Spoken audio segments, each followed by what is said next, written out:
I'm going to do my best to help out in any way I can, but just take it one game at a time, and if I'm in there, I get the opportunity, try to take advantage of it. Now, baseball can be called a sport of habit. What's your plan to kind of get your rhythm back going as you're starting to play again? Really, it's just seeing pitches, so anytime I'm up to bat, just taking each pitch and watching it and really trying to learn from it and kind of get back into the swing of things. It's not that easy to jump back in and hit a 90-mile-an-hour fastball, so just trying to get back into the routine of seeing that and let my body do the rest. So.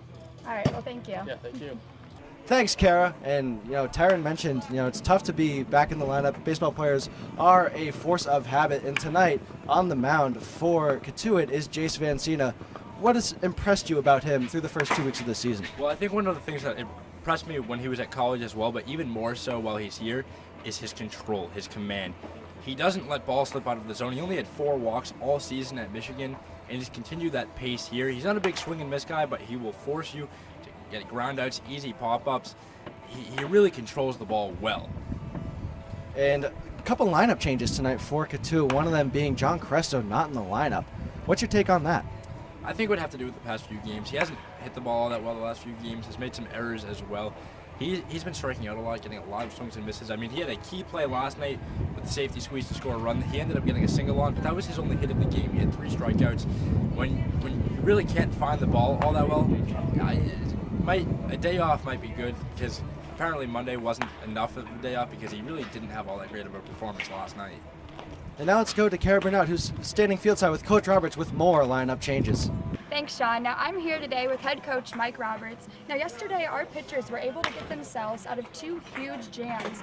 How impressed are you with their ability to get out of situations like that? Well, you got to throw strikes, yeah, you're just hoping for a ground ball. We were fortunate in both those situations to get ground balls, but the 2 pitchers that were on the mound are ground ball guys.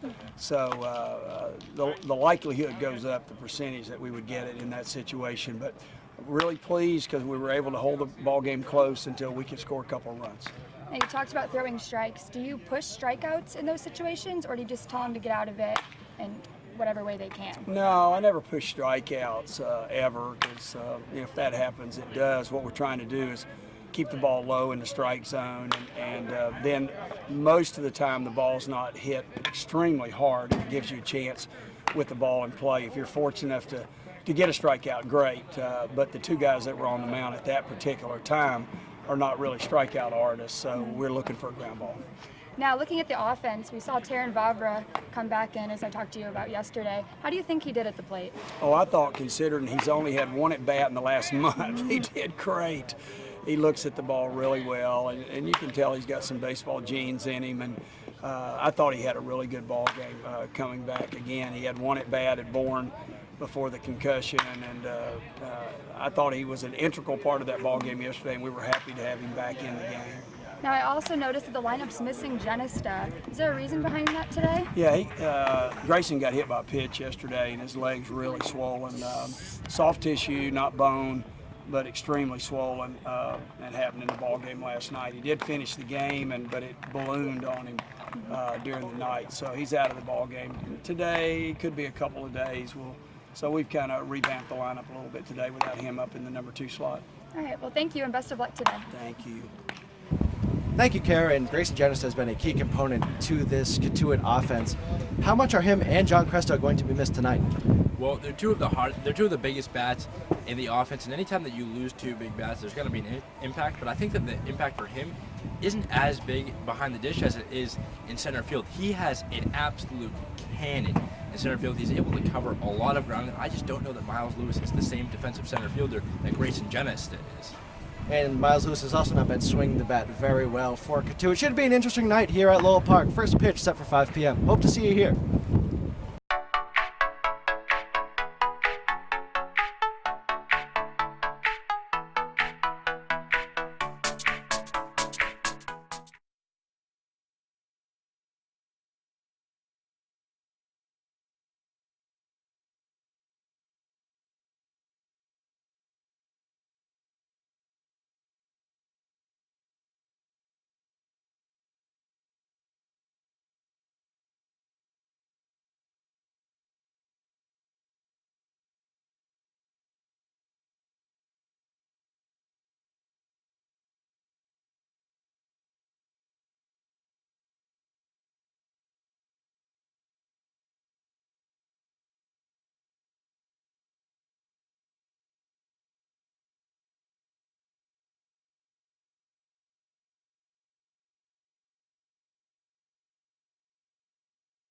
2.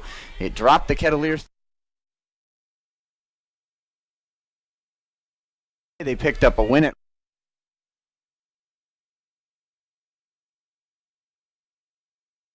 as they picked up a win.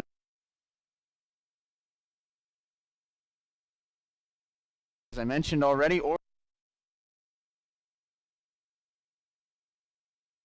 Firebirds started this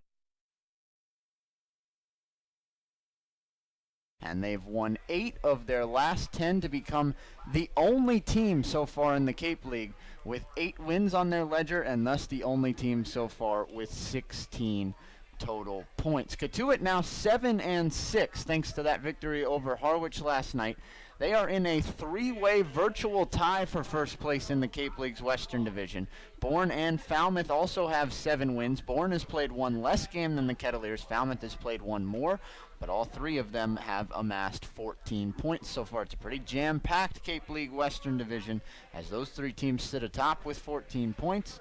Wareham sits in 4th with 12, and Hyannis not too far behind in 5th with 11. Cotuit in a stretch of another batch of games in a short, or another batch of a lot of games in a short amount of time.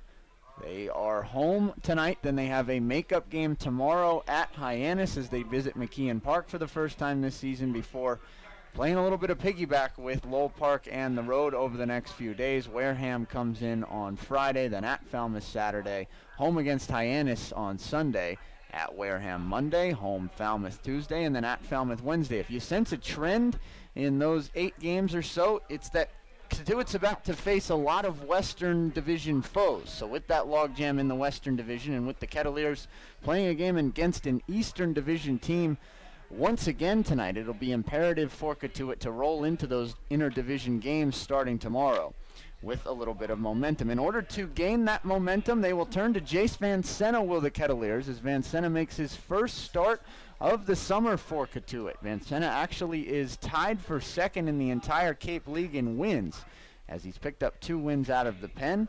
But he will look for some length from Mike Roberts tonight to give the bullpen, which has been very, very good for the Kettleers, especially over the last week or so, some much-needed rest. Orleans, on the other hand, turns to the crafty lefty from the University of Georgia, Kevin Smith. He's a second Southeastern Conference. He just finished up a great sophomore season at Georgia, and he will be indeed a formidable foe. The Cotuit Kettleers are going to be a little bit short-handed tonight as well. Grayson Genista, who was one of the hottest hitters in the Cape League over the last week or so, will be sidelined tonight after being hit by a pitch in the leg last night. That leg swole up quite a bit overnight. He's wearing a wrap on that leg this afternoon, so he's unavailable. And that thrusts some otherwise underperforming and underutilized Kettleers into tonight's starting lineup. Some of them include Thomas Dillard, as he'll be hitting in the 2-hole in his first game since playing on Saturday and being hit by a pitch in the hand. It'll also include Ivan Gonzalez, who plays for the first time since Sunday, looking for fourth at-bat and his first hit as a Kettleer. And it'll also include Miles Lewis, who hasn't played since Sunday either, along with Luke Alexander, who hasn't played since Saturday. John Cresto gets the night off as well, and Gian Martellini gets the night off for the Kettleers. It'll be imperative for Cotuit to get the bats going early and try and solve Kevin Smith before he gets into too much of a groove. Cotuit so far at Lowell Park this season 4-2. Orleans 3-3 on the road, so something has to give there. Neither of these teams have played many games inside their own division, and as I've already mentioned, they're pretty familiar with each other as they are meeting for the 3rd time in 4 games. Although they are pretty familiar, especially because they've spent quite a few years up on the Cape League, Mike Roberts and Kelly Nicholson exchanging pleasantries one more time at home plate, exchanging lineup cards and discussing things with tonight's umpire and crew. That means it's just about set, or we are just about set here at Lowell Park for the national anthem, and so that means we'll step aside, and Will Greer will have tonight's starting pitching matchup and tonight's starting lineup on the other side on the Cotuit Kettleers pregame show on the Cotuit Kettleers Video Network.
participate.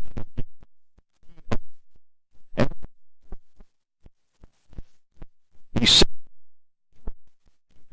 sends the universe.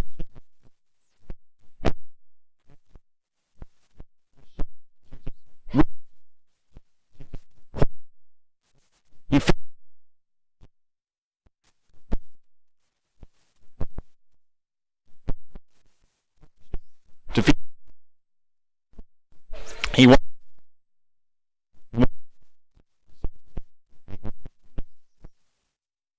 Teams that were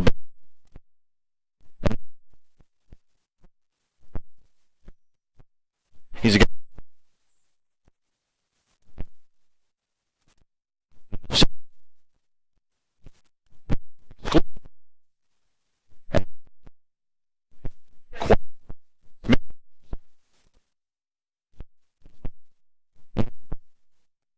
Smith to the Smith the his first year and a half ready to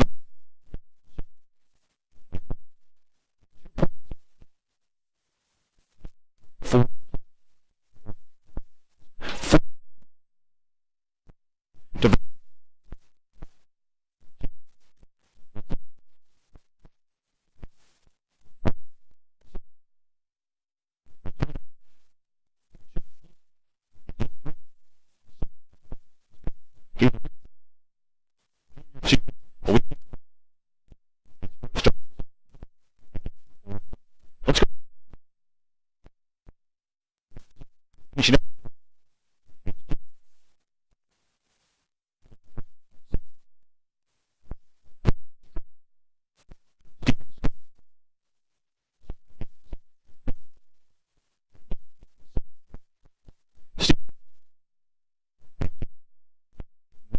Looking down. Looks like starting now to the right.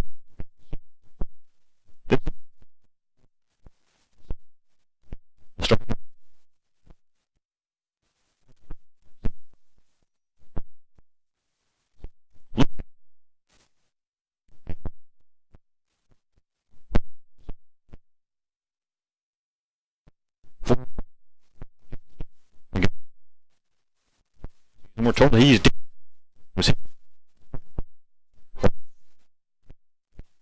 Some see if those and try this time. Lead off man. And here to take you through innings one. Worst thing in the world for the lefty Genesta to sit against the lefty starter Kevin Smith for Orleans. Cotuit has no lefties coming off the bench tonight.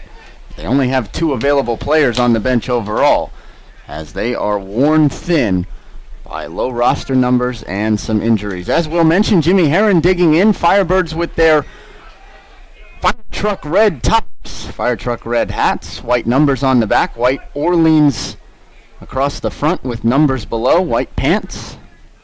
And the first pitch to Herron. Lewis, he cuts it off.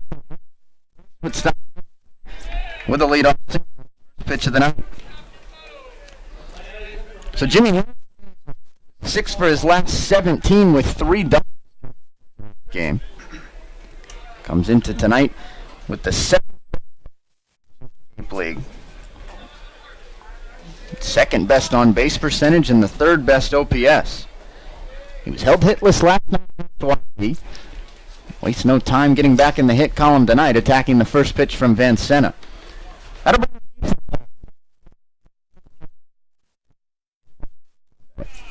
First pitch to Paul. He's swinging and he chops it foul on top of the Orleans dugout up the first base side. It's 0-1. Overall, Ethan Paul reached base 5 times. He was 4 for 5 with a walk. And in game 2, which was a 4-0 Orleans win, Paul reached all 4 times he came to the plate. Paul playing second time from Vanderbilt University, awaits the 0-1. He swings and grounds it towards second, waiting on it Avon. He flips to second for 1. Cone with no relay throw. Puts it in his pocket, and there's 1 away. So a 4-6 fielder's choice for Ethan Paul places Heron at first. And now that'll bring up Brandon Riley.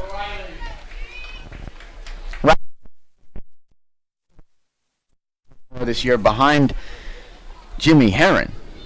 Riley has the most triples in the Cape League entering play tonight. He's 6 for 15. That's a 400 average, 5th best over the last 7 days in the Cape League.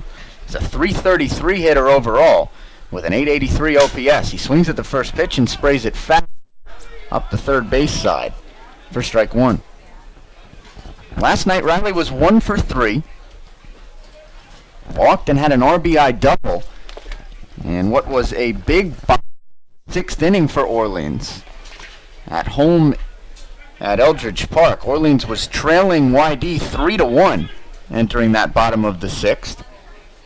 But then that double off the bat of Riley prompted a 3-run bottom of the 6th for Orleans to give them a 4-3 lead that they never looked back on. The 0-1 breaking ball misses down and into Riley, and it's 1-1. It's been an Orleans bullpen, speaking of one-run victories, that have been playing in a lot of close games this year, an Orleans team that has been playing in a lot of games and that has been finding themselves on top in most of those close games. More on that after the 1-1. Here it comes, and it's swung on and missed by Riley. High heater from Van Sena at 92 miles an hour, and it's 1-2. Any team in the Cape League so far was 7. And so far this season, over their last 10 games, Orleans is 5 in games decided by 3 runs or less. Getting good pitching late and timely hitting. The 1-2 to Riley skips in, misses all the way to the back of Gonzalez.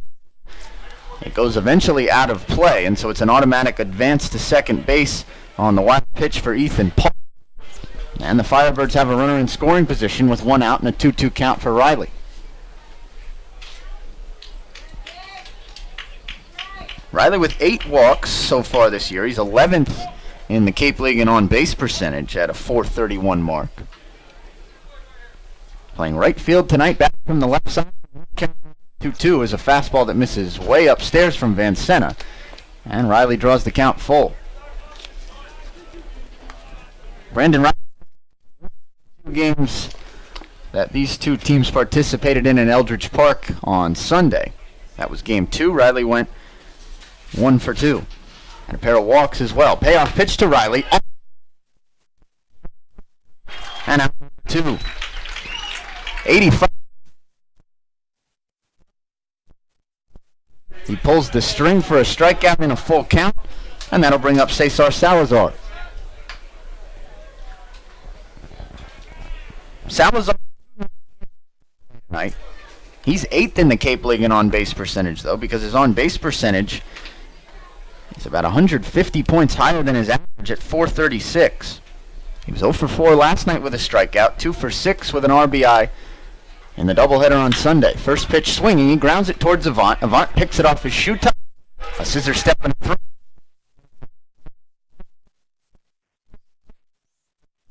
Get just the 1 hit. No errors in the scoring position. We'll move to the... Still no score on the Cotuit Kettleers video network.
Back at Lowell Park, we head to the bottom. No score so far tonight after 1/2 inning of play between the Orleans Firebirds and the Cotuit Kettleers. Kevin Smith, the tall lefty out of the University of Georgia, climbs onto the bump for the Firebirds to take his turn after Jace Van Senna worked a scoreless tie in the first. And with the warm-up tosses complete for Kevin Smith, that gives us a chance to run you through tonight's umpiring lineup before Griffin Conine strolls to the plate. Will back tonight on the umpiring crew. Jeff Kinney has first base and Rick Antonio has third. Here comes Griffin Conine in the traditional home pinstripe tops with the maroon Cotuit and the maroon numbers on the back. Maroon Cotuit on the front for Conine and the Kettleers tonight. And he takes a first pitch strike at the belt and right down the middle from Smith. It's 0-1. White pinstripe pants as well for Cotuit. The 0-1 pitch sprayed towards the left side. That'll kick just foul, and Conine immediately in an 0-2 hole. Scouting report on Smith says that he can touch the mid-90s. Radar gun on the Lowell Park scoreboard through the first two pitches said 91 and 89 respectively. Smith gets the sign from Salazar. The kick in the 0-2 to Conine. Breaking ball that misses just outside with quite a bit of tailspin. And it's 1-2.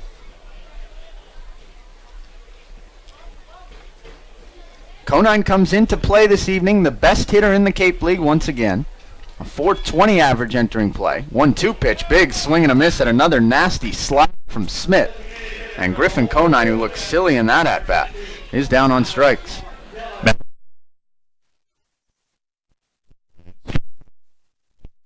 From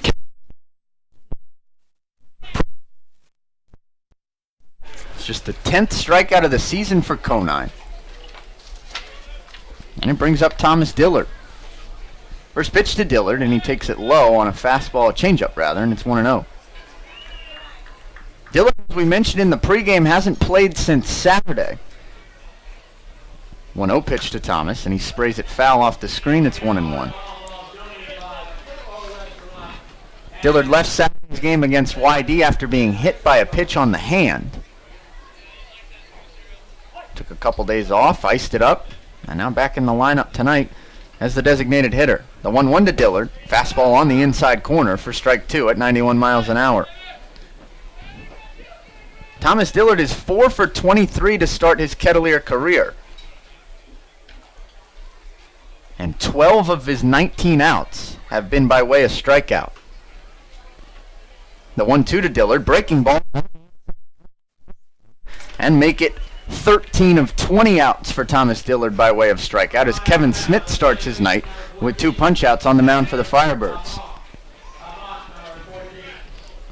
We can see it here, Will, through the first 2 bats for the Kettleers. Kevin Smith has a dastardly breaking ball that has a lot of movement so far tonight in the bottom of the first. First pitch to Chandler Avant. Misses outside with a fastball, and it's 1-0. you just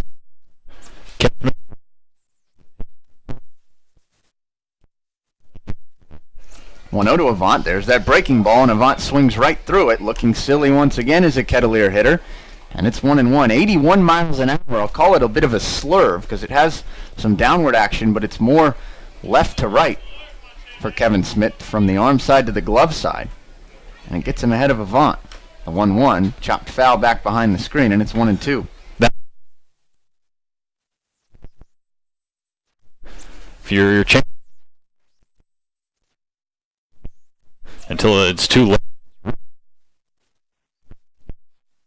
The numbers certainly profile Kevin Smith as a strikeout guy. The 1-2, slide, waits on, flies it into straightaway left, moving over to his right, Stroshine, and he makes the catch easily with one hand to retire the side. 107 strikeouts this year and 107 innings for Kevin Smith at Georgia. He gets a pair in the bottom of the first, nothing across in that bottom of the first for the Kettleers.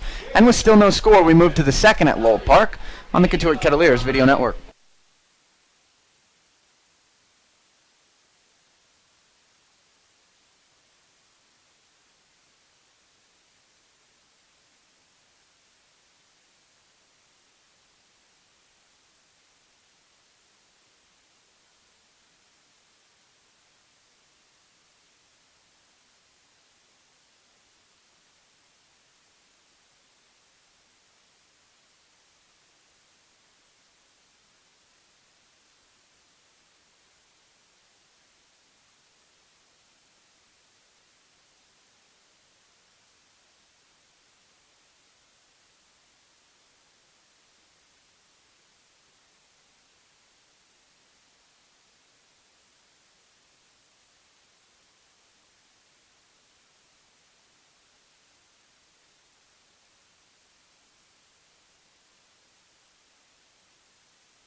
Kevin Stroshine leads up. The scoreless top of the first worked for the Kettleers. Still no score overall here at Lowell Park on this beautiful Wednesday afternoon on the Cotuit Kettleers Video Network. Matt Rigby with you alongside my broadcast partner Will Greer. It'll be Stroshine, Steven Scott, and Romy Gonzalez. 5, 6, and 7, the three due up for Orleans in the top of the second. And the first pitch to Stroshine, a breaking ball that doesn't quite bend in enough. It hits Stroshine on the back. He grabs for his back and trots down to first base as a leadoff base runner for the second straight inning.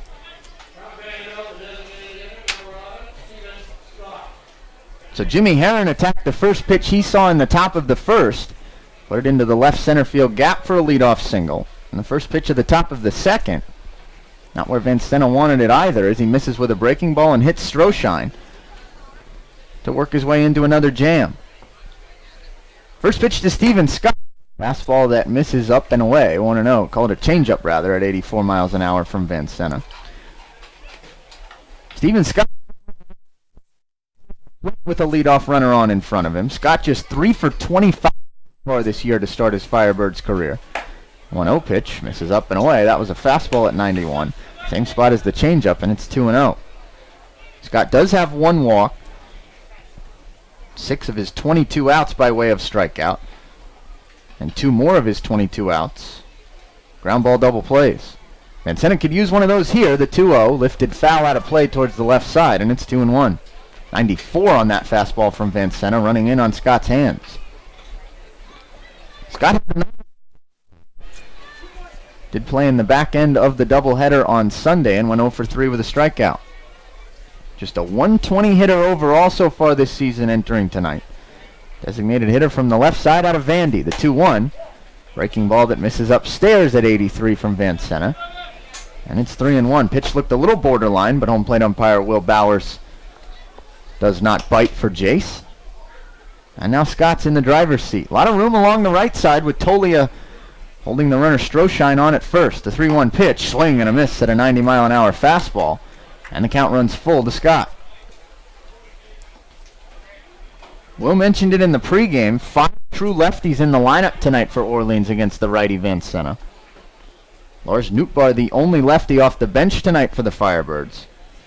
And they have 4 righties at their disposal. Payoff. And he wasted away foul back behind the screen. We'll do it again.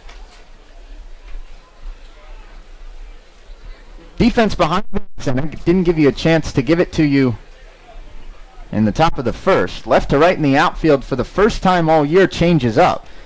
Kinnaman and Conine at the corners, but in the middle between them for the first time this season is Miles Lewis, with Grayson Genista getting the day off.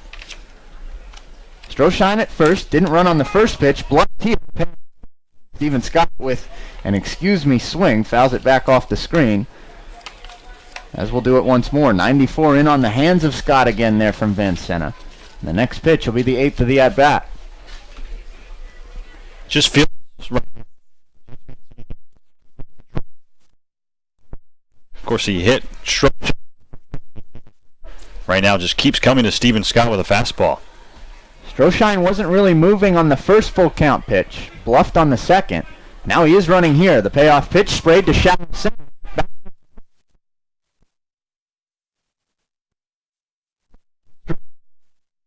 So it's a bloop single on a full count pitch off the bat of Steven Scott. And Jace Vancena works the jam even further as the Firebirds have the first 2 on with nobody out near the top of the second. I think.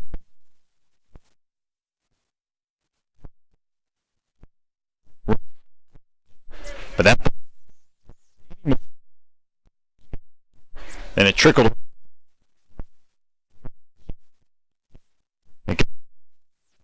It's a bloop single for Steven Scott. Even Hackers picked that ball up, as you very aptly mentioned. Cone was backing up on the ball, and Avant wasn't really sure where to go, so I'm not sure anyone would have been covering the bag. First pitch to Romy Gonzalez. He bluffs the bunt, pulls the bat back, and it misses outside, 1-0. Gonzalez, 276 hitter entering play tonight. Third baseman bats from the right side out of Miami. The 1-0 rifles it towards the left side. Stroshine puts the brakes on. Everybody moves up 90 feet, and the bases are loaded with nobody out in the top for the Firebirds. If you're pretty sure, again, apparently strong. That's a recipe for danger. Fortunately, it's the he needs to find. You're absolutely correct. If there's a silver lining right now for Vancena, it's Steven Passatempo, the batter now, his batting average. First pitch is a breaking ball that Passatempo did offer at, says home plate umpire Will Bowers, and it's 0-1. Passatempo from UMass Lowell enters tonight just 2 for his first 24 as a Firebird, with 2 RBIs and 13 strikeouts. He's in an 0-1 hole here. The kick and the pitch. Breaking ball misses low. 1 ball and 1 strike. This story used to load the bases with nobody out in the top of the second is exactly how the Firebirds took 2 games of a doubleheader at Eldridge Park over the Kettleers on Sunday. First the 1-1 pitch to Passatempo, and he wasted away foul back off the screen. Vancena jumps ahead 1-2. In those 2 games combined on Sunday, Orleans had 17 hits and 10 runs, and just 1 extra base hit. So far in this inning, Kevin Stroshine hit by a pitch, Steven Scott with a single, and Romy Gonzalez with a single. Infield at double play depth up the middle, Tolia creeping in at first, as is Alexander at third. The 1-2 pitch, grounded towards third.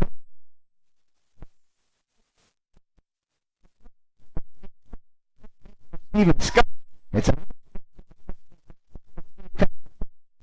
4 straight fires have reached to start the second, and it's 1-0 Orleans. Just Stephen just a hot right in front at third base. Really well. Now the infield going to come in up the middle for the Kettleers with Jeff Hotby at the plate. First pitch to Hotby, breaking ball that misses down and in for ball 1. Steven. But perhaps Mike Roberts thought that Kelly Nicholson might use his own patented play and try to push a run home on a safety squeeze because he had 2-0.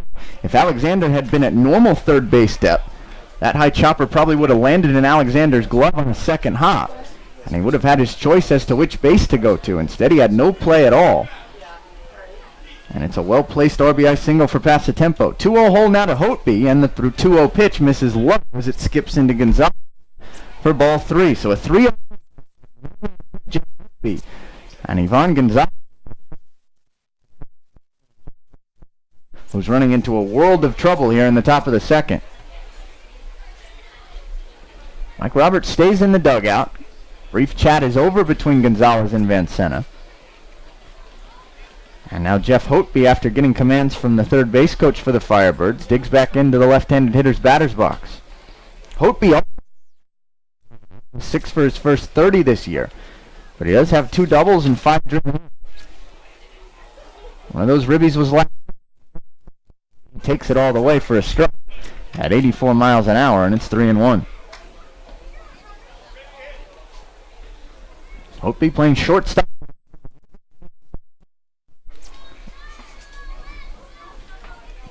Awaits the 3-1 from Vancena. The kick and the pitch. Popped up. Fading foul. Over for a look is Gonzalez. And the count runs full.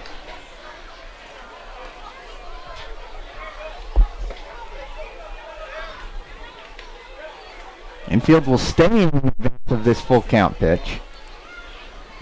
Center fielder Lewis playing pretty shallow. Left fielder Kinnaman shallow and towards the line.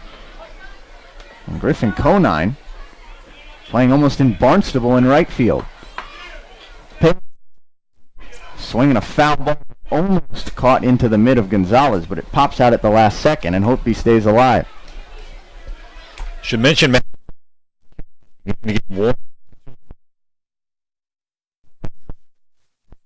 Christian. So we'll see how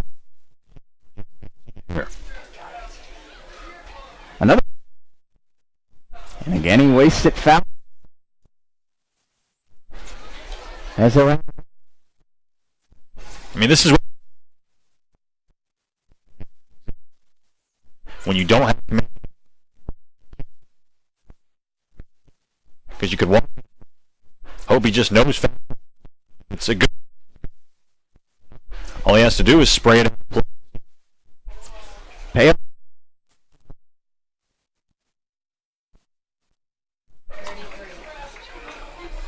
That was the 23rd of this second inning. And with the first 5 innings and 2 runs already home, Mike Roberts is out.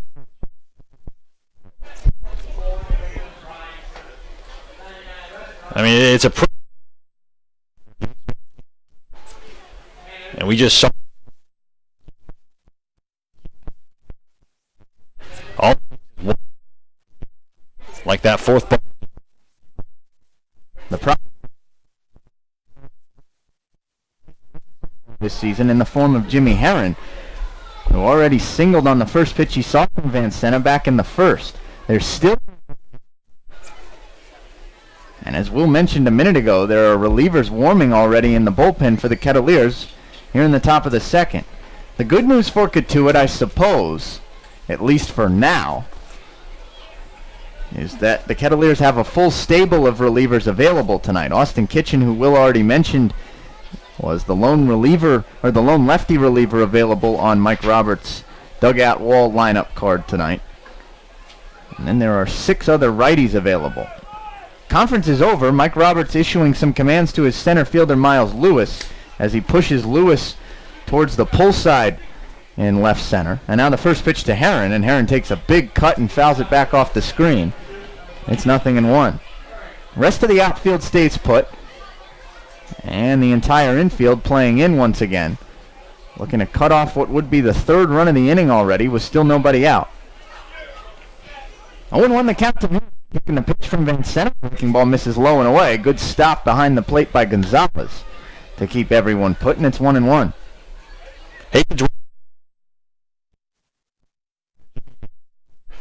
If I sit fastball and hope to get one right over the middle. Runner at third is Romy Gonzalez. Pass the tempo at second and Hope be at first. The 1-1 to Herron. Another breaking ball that misses low, and it's 2-1. Actually a change up there from Van Sena. Don't think it actually scraped the dirt. But again, another secondary pitch to continue Will's point that Van Sena can't find the plate with. Time called behind home plate by Ivan Gonzalez and awarded by home plate umpire Will Bowers. Herron steps out for half a second, now digs back in. Van Sena gets the sign, the kick, and the 2-1. Herron sprays it right back through the box.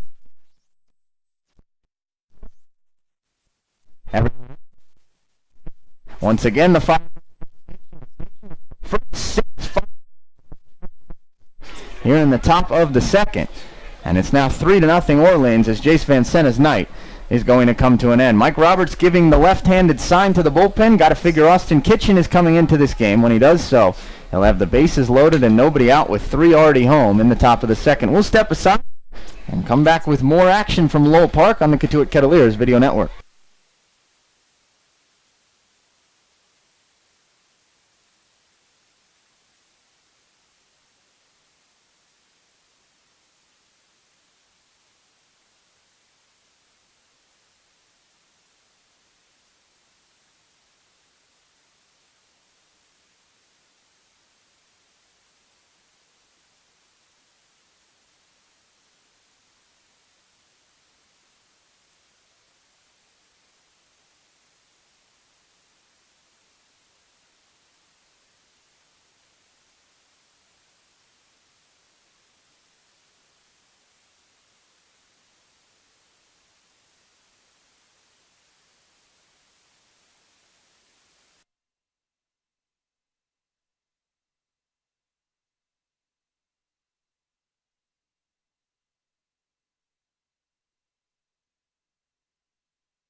As we mentioned before the break, Austin Kitchen will take over duties in the top of the second for the Kettleers as Jace Van Senna's night is done. Van Senna goes an inning plus, does not record an out in the top of the second, gives up 5 hits, 1 walk, 1 strikeout, 3 runs so far, and he's responsible for 3 more runners on base with the bases loaded and still nobody out in the top of the second, with the batter Ethan Paul due up. Kitchen, the lefty, making his second appearance of the season for the Cotuit Kettleers. He's 0-1, pitched in 1 game in Chatham last Monday, gave up 3 earned runs without recording an out for an infinity ERA. First pitch to Ethan Paul, 88-mile-an-hour fastball that Paul swings through, and it's 0-1. Lefty-lefty matchup here, then Brandon Riley, the lefty, after Paul, with another lefty, Cesar Salazar, following Riley. So certainly it stacks up that way for Kitchen to get out of it. As he kicks and fires the 0-1 to Paul, breaking ball that misses outside, 1-1. Breaking ball command was the problem for Jace Van Senna, or lack thereof, I should say. Will mentioned it a couple times already in this top of the second. But Van Senna was locating the fastball and couldn't get anything else over. The 1-1 pitch to Paul, another breaking ball, and that one does clip the outside black for strike 2. Van Senna fell behind a lot of hitters in this top of the second and had to groove fastballs into fastball counts, with Firebird hitters taking advantage. First 6 Orleans hitters have reached.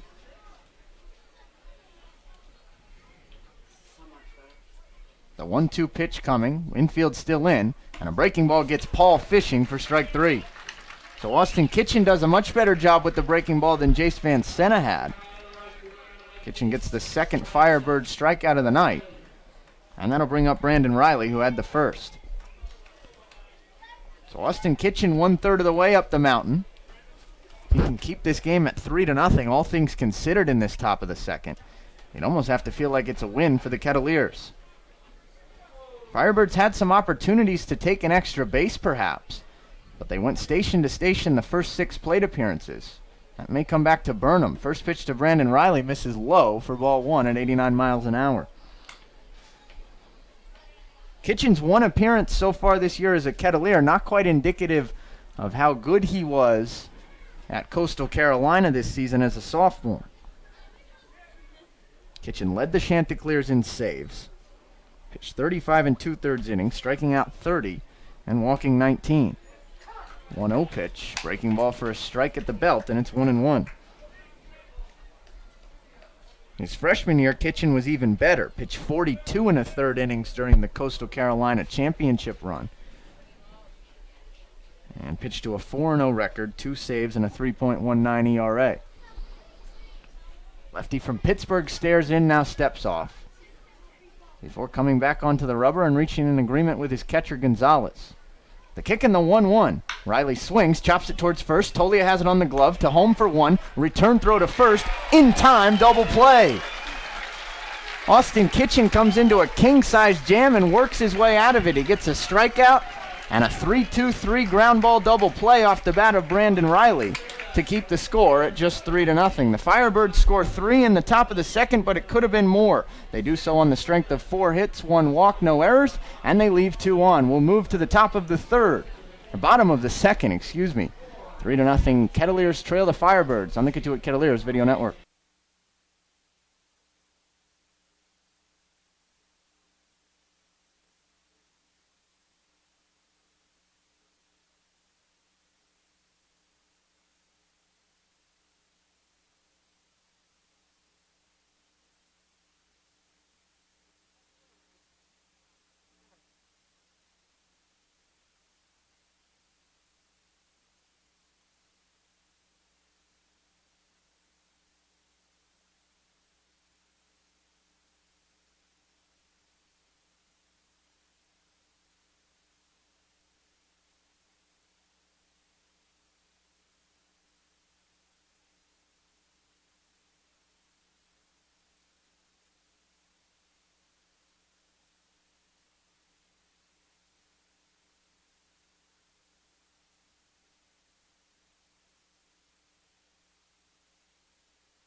Matt Rigby and Will Greer back with you from Lowell Park. The bad news, it's 3-0 Kettleers trail the Firebirds as we move to the bottom of the second, where Zach Cohn will lead things off against Kevin Smith, the tall Firebirds lefty. The good news right now for the Kettleers, that top of the second in which Orleans scored 3 runs could have been a whole heck of a lot worse. The first 6 Firebirds reached in the inning as the first pitch to Cohn is sprayed towards the right side, gloved by the second baseman Paul. He scoops it and fires on to first in time to rob Zach Cohn. So a great play by the glove first shortstop, or the glove first second baseman Ethan Paul out of Vandy. And there's now one away for Brett Kinnaman. Anyway, to finish that point, Austin Kitchen comes on in relief of the Kettleers starter Jace Van Senna, who lasts just an inning plus tonight. Kitchen, with the bases loaded and nobody out, gets Ethan Paul to strike out swinging, and then gets Brandon Riley to ground into a 3-2-3 double play. First pitch to Brett Kinnaman. A swing and a miss, and it's 0-1. The other piece of good news, Will, Kevin Smith was sitting in the Orleans dugout for probably about 25 minutes, letting his left arm get cold.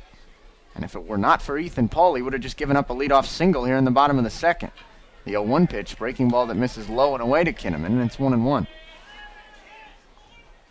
Kinnaman enters play tonight, a .250 hitter, .404 on base percentage though, with 8 walks so far this year.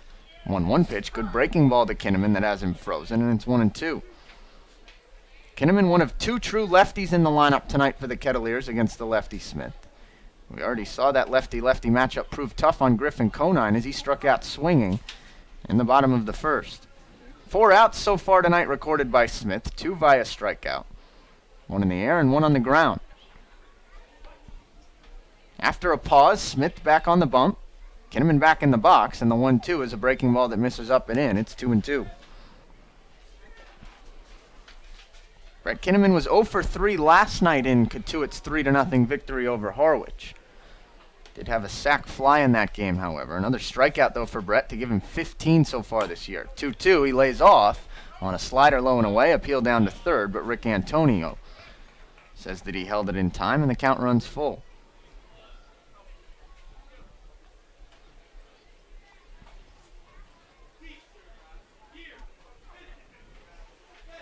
Smith from the first base side of the rubber, the kick and the payoff pitch to Kinnaman, and that's low, ball 4. Good eye from Brett Kinnaman as he takes a borderline fastball at 96 miles an hour from Kevin Smith.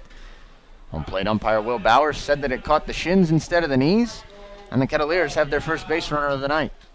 Smith that time stared in for a few extra moments after no third strike call came, kind of just waiting for home plate umpire Will Bowers to make that call, but it never came. A good eye from Kinnaman and Cotuit with their first base runner of the afternoon. So here's Michael Tolia. Tolia just 3 for his first 20 as a Kettleer. Kinnaman running on the first pitch. It's a strike on the inside corner. The throw down to second, and Kinnaman slides in underneath the tag from Jeff Hotby. The throw might have been in time, but Kinnaman with a pretty nice slide swipes it by half a second at second base. It's the 22nd stolen base of the year for the Kettleers as they enter play tonight, second in the Cape League, and it's the 5th stolen base of the season for Brett Kinnaman. As Cotuit now has a runner in scoring position with 1 out, and Tolia in an 0-1 count. Another piece of good news, Michael Tolia, who is clearly double play prone, now would really have to try to hit into one. The 0-1 pitch to Tolia, breaking ball that he swings over the top of, and it's 0-2. Of Michael Tolia's 17 outs recorded so far as a Kettleer, Will, 13 of them have been via either strikeout or ground ball double play. 8 of the former and 5 of the latter. It's in a strikeout count here. The 0-2 pitch to Tolia, big rip and a miss on an up and in fastball, and he's down on strikes for the 9th time in 21 at-bats. 3rd strikeout of the night for Smith, and there's 2 away for Luke Alexander. The good news for Michael Tolia is that Mitch Begras, who was playing some first base early on in the season, he's moved on to the Northwoods League. So first base is Michael Tolia's for the foreseeable future. And we've seen flashes of brilliance. We've seen really good defense as well. You figure he'll get some time to figure it out at the plate. So here's Alexander. Alexander just 4 for 21 to start the season as a Kettleer. Takes the first pitch low for ball 1. Alexander hasn't played since Saturday. That's the last time we saw Thomas Dillard as well. Mississippi State Bulldog right-handed hitter. Playing third base tonight for John Cresto, and the 1-0 pitch skips in low and inside to Alexander. It's 2-0. Cresto had a rough night last night. John went 1 for 5. Did have the go-ahead RBI single on what was a botched safety squeeze attempt by the Mariner infield. The other 4 plate appearances, though, for Cresto, 4 strikeouts. 2-0 pitch, misses up and away to Alexander, and it's 3-0. It brings up an interesting talking point about Cresto, Will. John Cresto sitting tonight, but over the last 7 days, he's the second best hitter in the Cape League. The 3-0 pitch to Alexander, misses inside and low, ball 4. So 4-pitch walk to Luke Alexander, second issued of the inning by Kevin Smith. And now Ivan Gonzalez will come to the plate looking for his first hit and his first RBI as a Kettleer. Just to finish off that point, though, Cresto in the last 7 games, Will, 12 for 28. That's a .429 average. Again, that's second best in the league over the time. And although he does have 11 strikeouts in that span, which is also the most in the Cape League, it's a little bit curious to see him getting the night off tonight.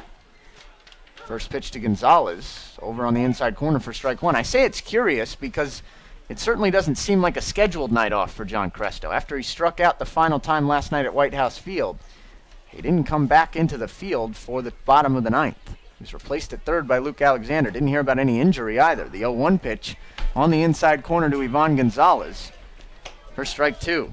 Gonzalez struck out twice in Game 2 of the doubleheader on Sunday, each of which came on 3 pitches. Now he's in danger of doing the same here. Runner at second, Kinnaman, Alexander at first. 3-0 the score. 0-2 the count with 2 outs, the kick and the pitch, and Gonzalez watches it miss upstairs. 1 ball and 2 strikes.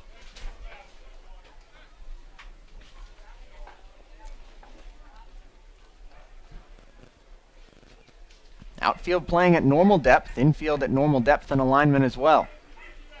Smith gets the sign from Salazar. The 1-2 pitch, runners go, swing and a miss, ball gets behind the backstop, but home plate umpire Will Bowers says that Gonzalez did indeed get a piece, and so he stays alive.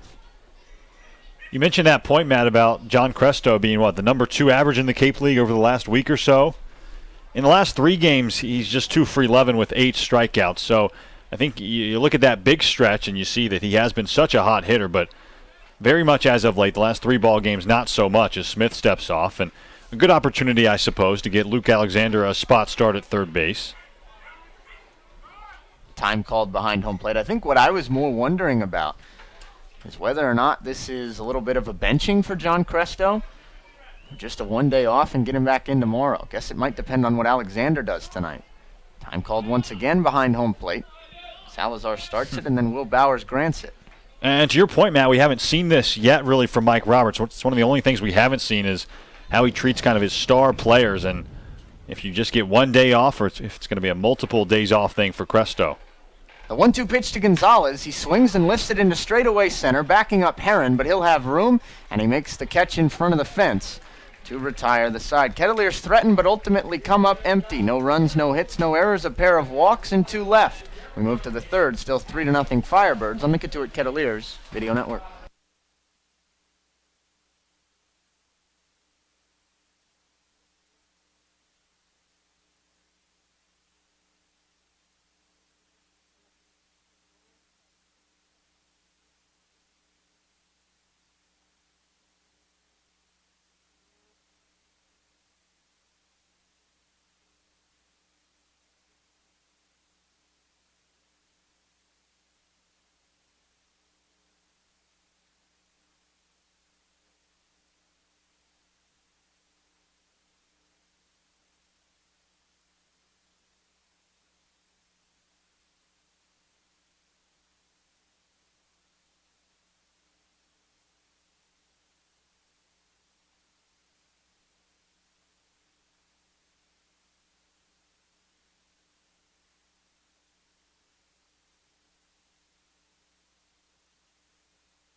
Matt Rigby and Will Greer back with you from Lowell Park. 3-0 Firebirds lead the Kettleers as we move to the third.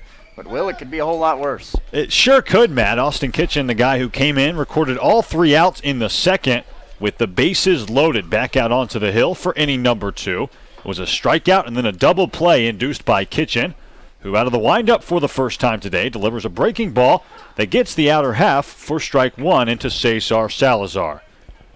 74 miles an hour on that pitch, just 1 higher than the current temperature. To segue to a little weather segment here, 73 degrees, winds out of the southwest once again, and it seems like it's been that way every night for the last week at 10 miles an hour. As the 0-1, Salazar fouls back toward the cars, and it's quickly 0-2. Partly cloudy skies above and a full house on this Wednesday afternoon at Lowell Park. A picture-perfect day for Cape League baseball. Nary a seat in the house here, Will. Looking up and down the first base bleachers and the third base bleachers as well. Dare we say a playoff atmosphere.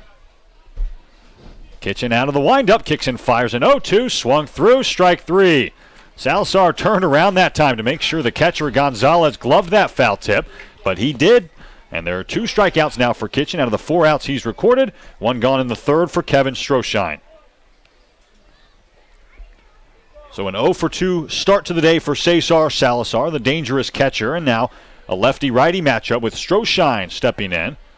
He's only seen 1 pitch in this ball game. It was a 71-mile-an-hour curveball that he took on the lower back. He sees a fastball this time that misses outside from Kitchen. It's 1-0. 3-0 Firebirds. 3 runs, 5 hits, no errors for Orleans. No runs, no hits yet for the Cotuit Kettleers. Game 14 of the summer as the 1-0 fastball at 89 miles an hour misses outside, and it's now 2-0 on Stroshine. Kevin Stroshine, a Tennessee Tech University Golden Eagle. The first I think I've ever seen in 2 years on the Cape, Matt. 2-0, misses low, 89 miles an hour, it's 3-0. I would second you on that. I know we've seen some Ohio Valley players over the course of the last 2 years. Hagan Owen be the first one that comes to my mind from last year. Yeah, I don't think we've ever seen any Tennessee Tech kids. Tennessee Tech had a really good season this last year, basically because of Stroshine as the 3-0. Late call from home plate umpire Will Bowers, but it is called a generous strike that time. It's 3-1. The Golden Eagles finished 41-21. That was one of the best seasons in program history. And they were a nuisance in the Florida State Tallahassee Regional. 3-1. Fastball again called a strike. And again, a generous call from Mr. Bowers. And the count now full at 3-2. Kevin Stroshine had a really good freshman season and a not so great sophomore year. Good enough to still get him to Cape Cod, but his freshman season was historically good at Tennessee Tech. The 3-2 looped into shallow right field. Conine charges in and gloves near his cap for out number 2. Anyway, Stroshine was the first player in Ohio Valley Conference history, 67 years of history, Matt. It's a rich history in the OVC, to claim both the Rookie of the Year and the Player of the Year in the OVC. And that's because he hit .393 in that freshman season with 15 home runs.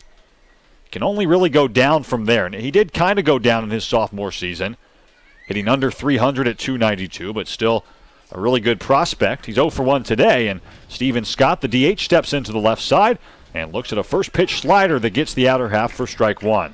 One day I'll get my baseball conferences straight, Will. East Tennessee State not in the Ohio Valley Conference, as you knew. My lips were sealed when I said it. So Hagan Owenby wasn't an Ohio Valley player. 0-1 fastball misses outside. It's 1-1. Dylan King, an OVC guy. Belmont in the OVC. I'm trying to rack my brain for other OVC kids we've seen up here in now a season and change. Aren't a ton of great baseball programs. 1-1, chopped foul up the first base line. Tolia over to have a look. It's 1-2. We've seen some Murray State kids, right? Yeah, that qualifies. Austin P. I know we saw a couple last year. I can't think of who. I'm going to find that out. Scott today 1-for-1, a single and a run. Plays his college ball at a non-OVC school. Vanderbilt, 1-2, curveball, chopped foul over toward the Orleans dugout off the fence that protects the players down there, and it remains 1-2. 5 hits in the ballgame for Orleans. All 5 are singles. It's a team that As Matt illustrated earlier, goes station to station, not a ton of pop. Scott does have some pop into the left side as the 1-2 fastball swung on, laced down the right field line, but foul as it hits off the base of the wall. 330 down the right field line here at Lowell Park, and that one went every bit of that 330, but it was about 10 feet foul. And so Kitchen will come set and deliver another 1-2 into Steven Scott. Will Greer, Matt Rigby alongside you. Thanks for joining us on this Wednesday afternoon. This ball game just about an hour old as we play on in the top of the third. Kitchen stares into his catcher Gonzalez, gets the sign, the high leg kick, and the 1-2. Swung on, looped into right field, gets down for a base hit. Conine over to cut it off. He plants his feet and throws back in. It's a 2-out single for Steven Scott. The Vanderbilt DH 2 for 2 today, and Romy Gonzalez will get a chance here in the third with 2 outs. From a timing standpoint, that was a really impressive piece of hitting for Steven Scott there. On the 1-2 pitch, he was way too far ahead. He had home run distance pegging a ball down the right field line, but it bounced off the fence foul, as you mentioned. And Kitchen goes back with a breaking ball on 2-2. And Scott's a little bit late, but he just stays with it and punches it into right center off the end of the bat for a base hit. Lefty-righty matchup now. Romy Gonzalez, the batter, looks at a first pitch changeup that misses low, blocked nicely by Gonzalez, and the count 1 ball, no strikes. Romy 1 for 1 so far in this one. A single. He scored the 3rd run of the 3-run second for Orleans. And if you're wondering at home, his full name is not Romy Gonzalez. It's Roman. 1-0, looped foul down the right field line. Conine over to have a look, still running, and that ball does drop foul. I thought I spoke prematurely, but it does drop in foul territory, so the count 1-1 on Roman Gonzalez. Romy 6'2", 210 pounds. Hit just 173 in just 18 starts as a freshman at Miami, but got consistent playing time in his sophomore season and hit 265 on the first Miami team to not make the NCAA tournament since 1972. The 1-1 foul back to the screen. The on-deck hitter Steve Passatempo had to get out of the way that time, and the count now 1-2.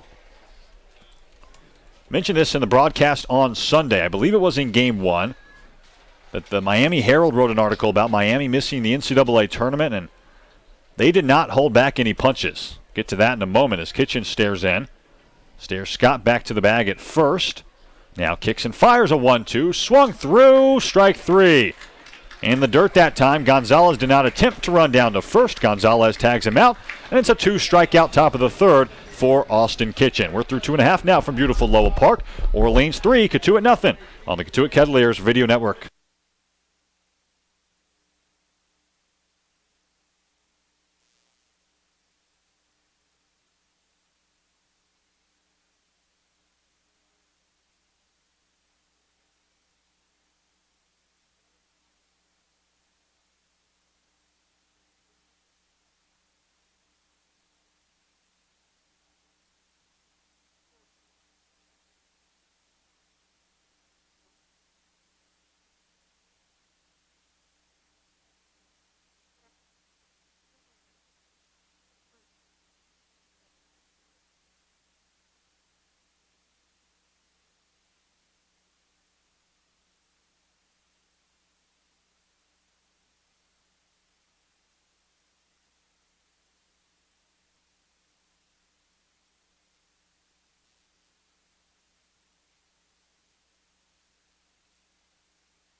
To the bottom of the third we move on this Wednesday afternoon from Cotuit, Massachusetts. 3-0 Orleans over the Kettleers, but Cotuit will send 9-1-2 to the plate against the lefty Kevin Smith in their half of the third, trying to get on the scoreboard and try to cut in to this 3-run deficit.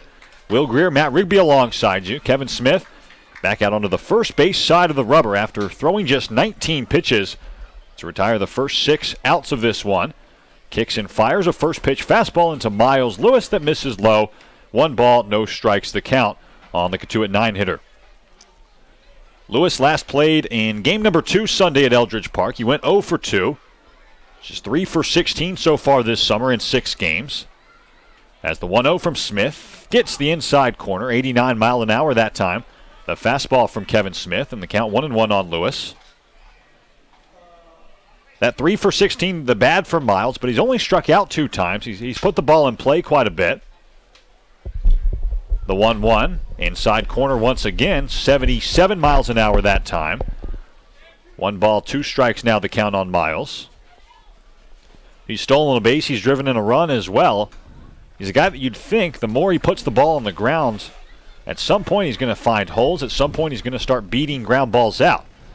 The 1-2 from Smith swung through, strike 3. 88 miles an hour that time, perfectly located by the southpaw Smith. Already his 4th strikeout of this one, and there's 1 gone in the 3rd for Griffin Conine. Kettleers still trying to figure out the southpaw Kevin Smith, it looks like. No hit still for Cotuit as the lineup turns over. Those 4 strikeouts I mentioned. 2 base runners for the Kettleers. Both walks issued by Kevin Smith in the bottom of the 2nd. Lefty-lefty matchup as Conine looks at a first pitch, slider, curveball, whatever you want to call it, at 75 miles an hour right over the heart of the zone. It's 0-1. Griffin 0 for 1 with a swinging strikeout back in the 1st. It came on just 3 pitches as the 0-1. Another slurve kind of pitch from Smith, this time taken inside, and the count 1-1. Griffin came in with the top average in the Cape League at .420 coming in. That has dropped a little bit after starting this day 0 for 1. The 1-1. Again, that slurve, the 3rd straight time into Conine. Again, taking over the inner portion of the strike zone, and the count 1 ball and 2 strikes. Will Kevin Smith come with a fastball here? The drama is mounting at Lowell Park. 1 out. Here's the 1-2. It is a fastball, and it misses outside behind the catcher Cesar Salazar, and the count 2-2. The strikeout-prone Thomas Dillard on deck. Chandler Avant in the hole for Cotuit. Kettleers again still looking for their first base runner. And I'm just noticing, Matt, an exaggerated shift on for the Firebirds here. The 2-2 foul down the 3rd base line. It's 2-2. Feel kind of foolish for not noticing until now. But Ethan Paul, the second baseman, is played as you usually see a second baseman played in an exaggerated shift. And shallow straightaway right field. The shortstop, Hopeby, on the first base side of the second base bag. Also on the outfield grass. And the 3rd baseman, Romy Gonzalez, where Hopeby would usually be at the shortstop position. The 2-2 kick and delivery into Conine. Swung on, chopped up the first base line, just foul. Fielded by Passatempo in foul territory. We haven't seen that but a handful of times in our 2 years in the Cape League. It's something we talked about all the time last year, and we talked about it because it's really a developmental thing. This is becoming the new age of defensive baseball, and we think that teams should do it more just to get middle infielders used to playing out of position. Yeah. 2-2, breaking ball, chopped foul again. Higher chop that time off the bat of Conine, 80 miles an hour as Smith keeps coming with that slurve pitch. It's 2-2. I thought, for what it's worth, Matt, one of the greatest conversations we had all of last season was that conversation. Right now you can look at this 2 ways. Kelly Nicholson trying to gain an edge, maybe being overly competitive in the bottom of the 3rd. As the 2-2 kick and delivery from Smith. Curveball taken on the lower half, outside corner as well for strike number 3. Doesn't look like Griffin loved the call that time from home plate umpire Will Bowers. He's 0 for 2 with a pair of Ks. 5 strikeouts now for Smith, and there are 2 gone for Thomas Dillard. So way number 1 to look at it, just to finish off that point, overly competitive Kelly Nicholson. But way number 2, as you mentioned, Matt, is that Ethan Paul, if he wants to play pro ball one day, will probably have to play in that shift at some point. Dillard looks at a first pitch fastball low, 1-0. Peel down to first, and Jeff Kinney says that Thomas Dillard did not go around. Well, I'll go with the competitive argument first, because I think that's the tougher one to make. The 1-0 to Dillard, fastball, outer half, 1-1. We talked to Steve Englert quite a few times about this last year, the Harwich Mariners manager, and he was adamant to us that he had all the percentages on every single opposing hitter. He knew where they hit the baseball.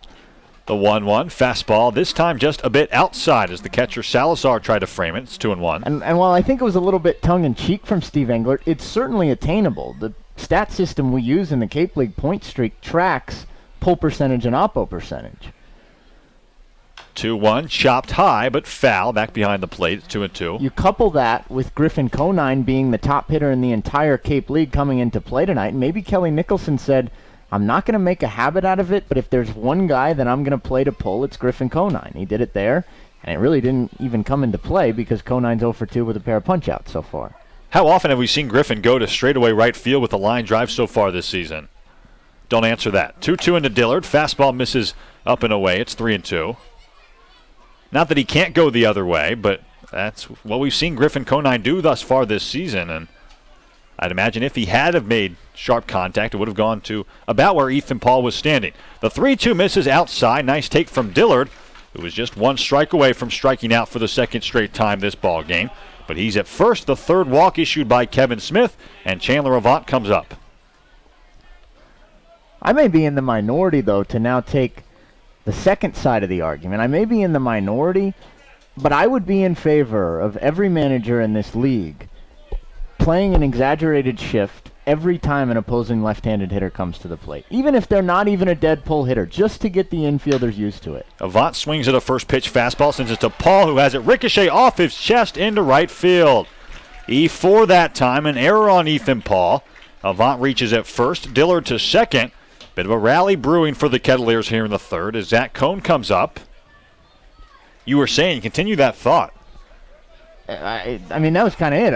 I may be in the minority, but again, I think that even if the guy is not a dead pull hitter, not a giveaway pull hitter, infielders have got to learn, middle infielders have got to learn to play out of position and play on the right side.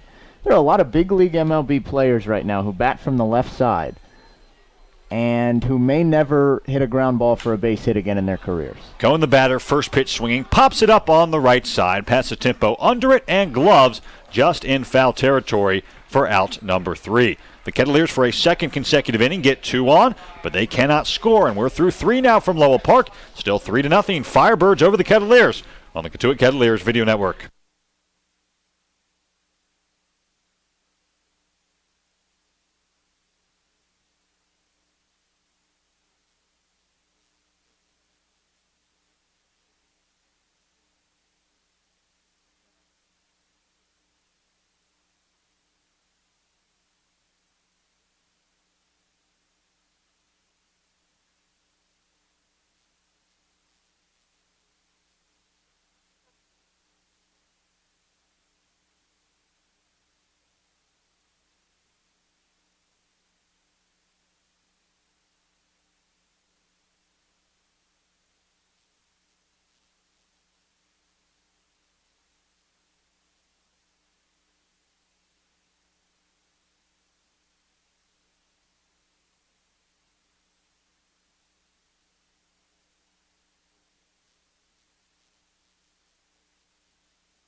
Back in picture-perfect Lowell Park on this Wednesday afternoon. 3-0 Firebirds over the Kettleers. A not-so-picture-perfect score to get things going in game number 14.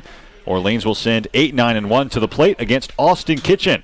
Out for a third inning of work. The Coastal Carolina lefty has looked quite good through 2 innings so far. And Steve Passatempo, who gloved the last out of the bottom of the third, will lead off this top of the fourth. Passatempo from the right side.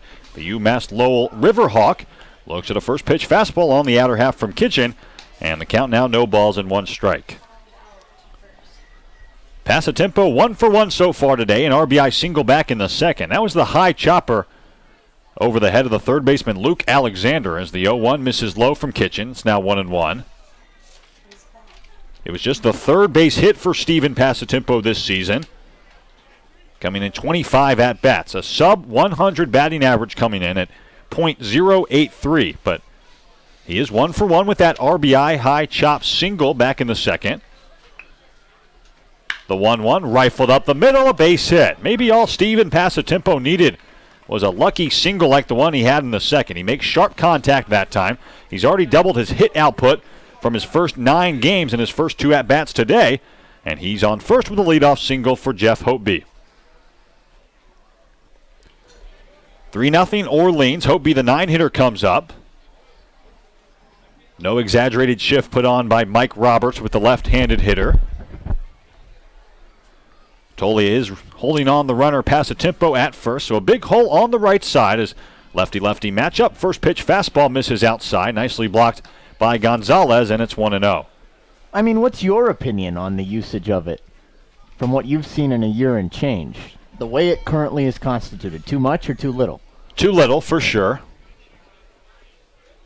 I guess it'd be hard to be too much. There hasn't been hardly any of it. Yeah, we've only seen it 3 or 4 times in now around 55, 60 games. The 1-0 runner bluffs towards second. That's Passatempo.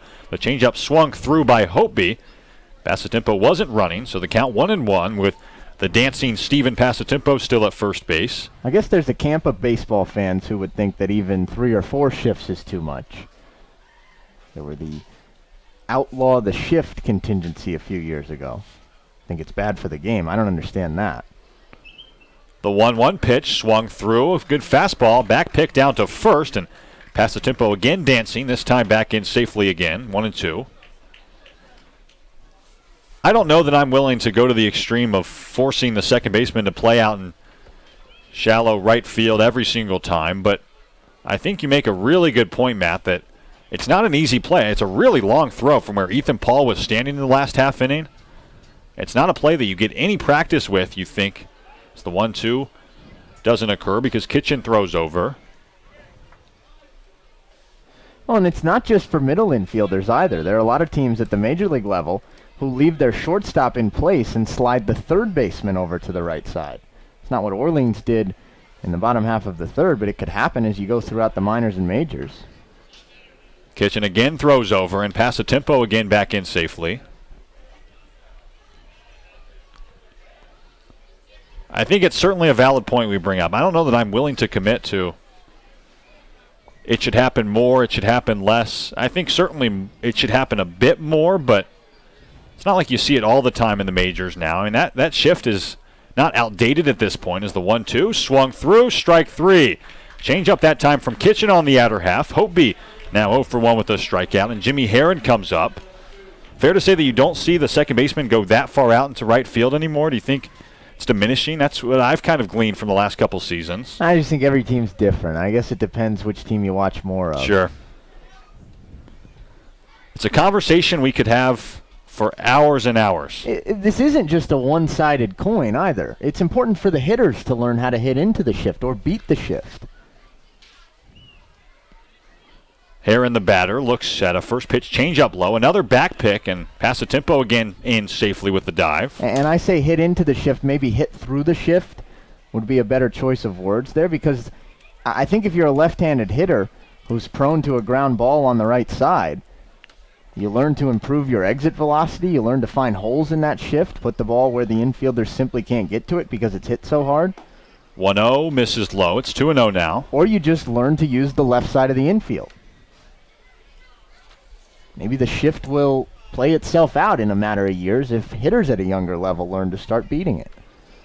The bunt play, it feels like, is becoming more and more mainstream as well, with the third baseman where the shortstop usually plays. The 2-0 rifled into the left field corner. Kinnaman over makes the play. Nice play from Brett that time. There are 2 gone here in the fourth.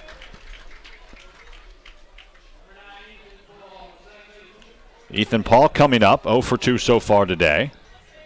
Should mention that Steven Passatempo continues to dance off of first base, and Austin Kitchen continues to throw over. A couple back picks in the inning from Ivan Gonzalez. Passatempo hasn't attempted a stolen base this summer. He attempted just 2. In his junior season at UMass Lowell, he was 1 for 2. So my guess, Matt, is that he's a guy that hasn't gotten on base at all this summer and is just a little overly eager right now at first base. The first pitch into Paul misses outside. It's 1-0. Better cool the Jets, man. He's been really close to getting picked off behind him. When you go 2 for 23 to start your summer and you start the day 2 for 2, wants to make some noise over at first base. Kitchen does seem a bit distracted right now. Probably shouldn't pay too much attention to Passatempo as the 1-0 curveball never quite curved. It misses high, and the count now 2 balls. No strikes on the Vandy second baseman, Paul. Lefty-lefty matchup here. Ethan Paul again 0 for 2. He reached via a fielder's choice back in the first. He struck out with the bases loaded and nobody out against Kitchen in the second. The 2-0 pitch swung through a good two-seam fastball. Going to guess that it wasn't 58 miles an hour as the Lowell Park radar gun reads, and the count now 2-1 on Paul. I believe I'm starting to understand we get about 2.5, maybe 3 glitches per game on average. The 2-1 pitch, fastball misses outside. It's 3-1. And it's almost never more than 1 in a row.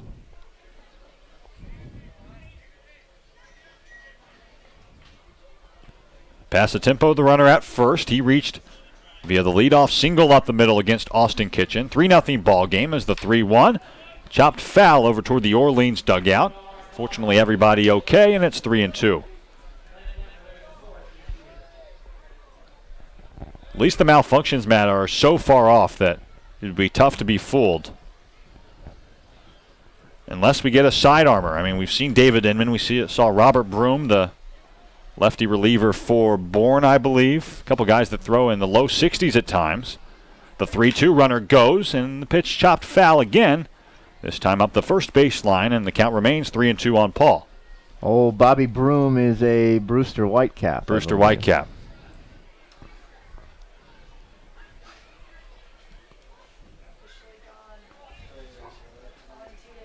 Paul, the Orleans Firebird, steps out of the box. Now takes a practice swing and steps back in. This inning has really gone on a bit for the fact that only one base runner has reached. 2 outs, the 3-2 from Kitchen. Runner goes again, and the pitch chopped to Tolia once again, who races to the bag and beats Ethan Paul. No, he doesn't. Safe call from home plate umpire Jeff Kinney, and the runner at second, Passatempo, was just jogging toward third base as if to just finish out his route that time, but now he speeds up at the last second, and he's into third safely. Matt, did you see it better than me? I really wasn't watching Austin Kitchen. I don't know if Tolia could have flipped to Kitchen or if he had to run straight to the first base bag that time. Mike Roberts clearly saw the play differently because he's out to have a chat with first base umpire Jeff Kennedy. What did you see, Matt? I think we all saw it about the same. I just think that the first base umpire Jeff Kinney made the wrong call. I just think he blew it. I thought it wasn't even really particularly close. Michael Tolia had to pick it up at the last second, then stepped on the bag, but I think he beat it by at least half a step, or he beat the runner busting it down the line, Paul, by at least half a step. Mike Roberts gets its explanation, and he's going back to the dugout, but now the inning that's already been long, as you just mentioned, Will, it's even longer for Austin Kitchen. It's the first error of the summer for Tolia, who has played such a good glove at first base. A tough luck error, I'll say that time. Just the 7th error on the year for Cotuit. And now Tolia will hold on Ethan Paul at first. A big hole on the right side. And again, Passatempo, who was ready to jog off the field that time, at third base. It's one of the odder first to thirds you'll ever see, huh? He was halfway toward third. Can't reiterate this enough. And was really about to head toward the Orleans dugout. And then his third base coach told him that Jeff Kinney called Ethan Paul safe at first base and that he needed to get to third. First and third, 3-0 ball game. First pitch into Brandon Riley swung through. Curveball on the outer half that time, and it's 0-1. I suppose it would have been interesting to see where Passatempo was when Tolia was closing in on the bag. Passatempo might have been hung up between second and third, and if Tolia had a mind, I don't know why he would have, but if he had a mind to do so, he might have been able to get Passatempo in a rundown for out number 3. You only have that happen when there are 2 outs. 0-1 count, lefty-lefty matchup, and Riley lines it right to Avant, who has it trickle up center field. Paul round second, heads for third. Another error for Cotuit. This team that has been tops in the league all season long defensively makes 2 consecutive errors here in the 4th. It brings home Passatempo from third, and it's 4-0 Orleans here in the 4th. It's ruled a single that time. I don't know about that. The other play being ruled a single, Matt Rigby tells me. So score Paul's a single. I misread the scoreboard. An error that time on Avant that time. So Riley does not get an RBI. No error on Tolia. So just one error in the inning just to clear everything up on the Kettleers. Riley now at first, Paul at third, and Salazar the batter. First pitch swinging. Lines one out of play. The count 0-1. Make it consecutive, really odd first to third advancements for the Firebirds. Obviously, once again, with 2 outs, Ethan Paul never stops running as he rounds the second base bag. And because Avant, who's been very good with the glove so far in his brief Kettleers tenure, couldn't field it, Ethan Paul, who's pretty speedy, as we just saw when he was busting it down the line at first, goes all the way to third, and he's 90 feet away.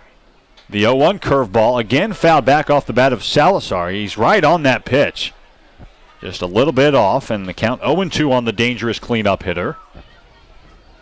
So again, just to correct everything here and clarify everything, there was a single, an infield single for Ethan Paul, and then the error by Avant allowing Riley to reach.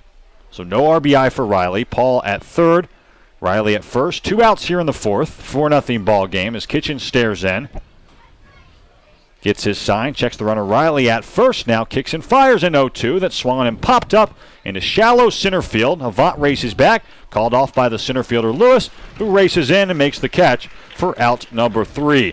Really odd inning that time, an error, a couple singles, and a run for Orleans, who leave 2 on base. We're through 3.5 now from beautiful Lowell Park. 4-0 Firebirds on the Cotuit Kettleers Video Network.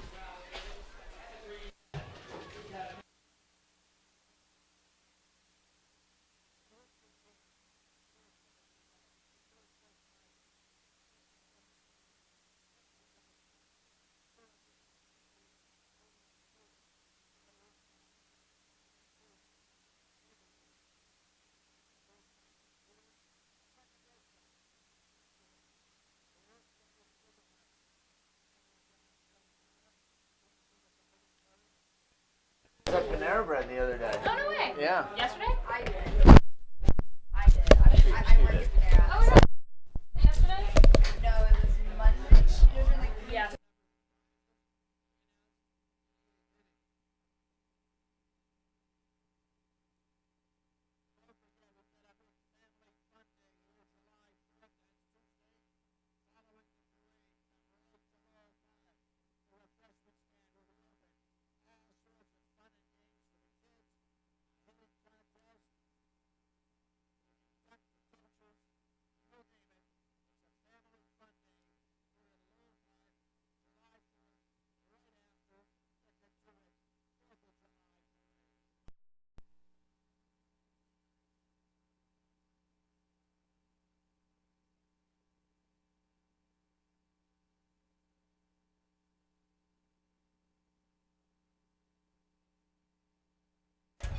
Back in Cotuit, Massachusetts on this Wednesday afternoon. It's 4-0 Firebirds as we move to the bottom half of the 4th inning of play. 4, 5, and 6 due up for Cotuit. Make it 5, 6, and 7. Kinnaman, Tolia, and Alexander set to come up against the southpaw Kevin Smith, who perhaps quietly is working on a no-hitter through 3 innings of this one. Joined by Rachel and Sarah from Cape Harmony in this bottom half of the 4th. I've buried the lead a little bit. How are you guys doing as Smith stares in and delivers a first pitch fastball into Kinnaman, taken on the inner half for strike 1. We are doing great. We're happy to be here. Second time in the last week or so, right? Yeah, we were here last week, Wednesday, and we're happy to be back. Had a good week. The 0-1 from Smith, breaking ball, swung through outside that time. It's now 0-2.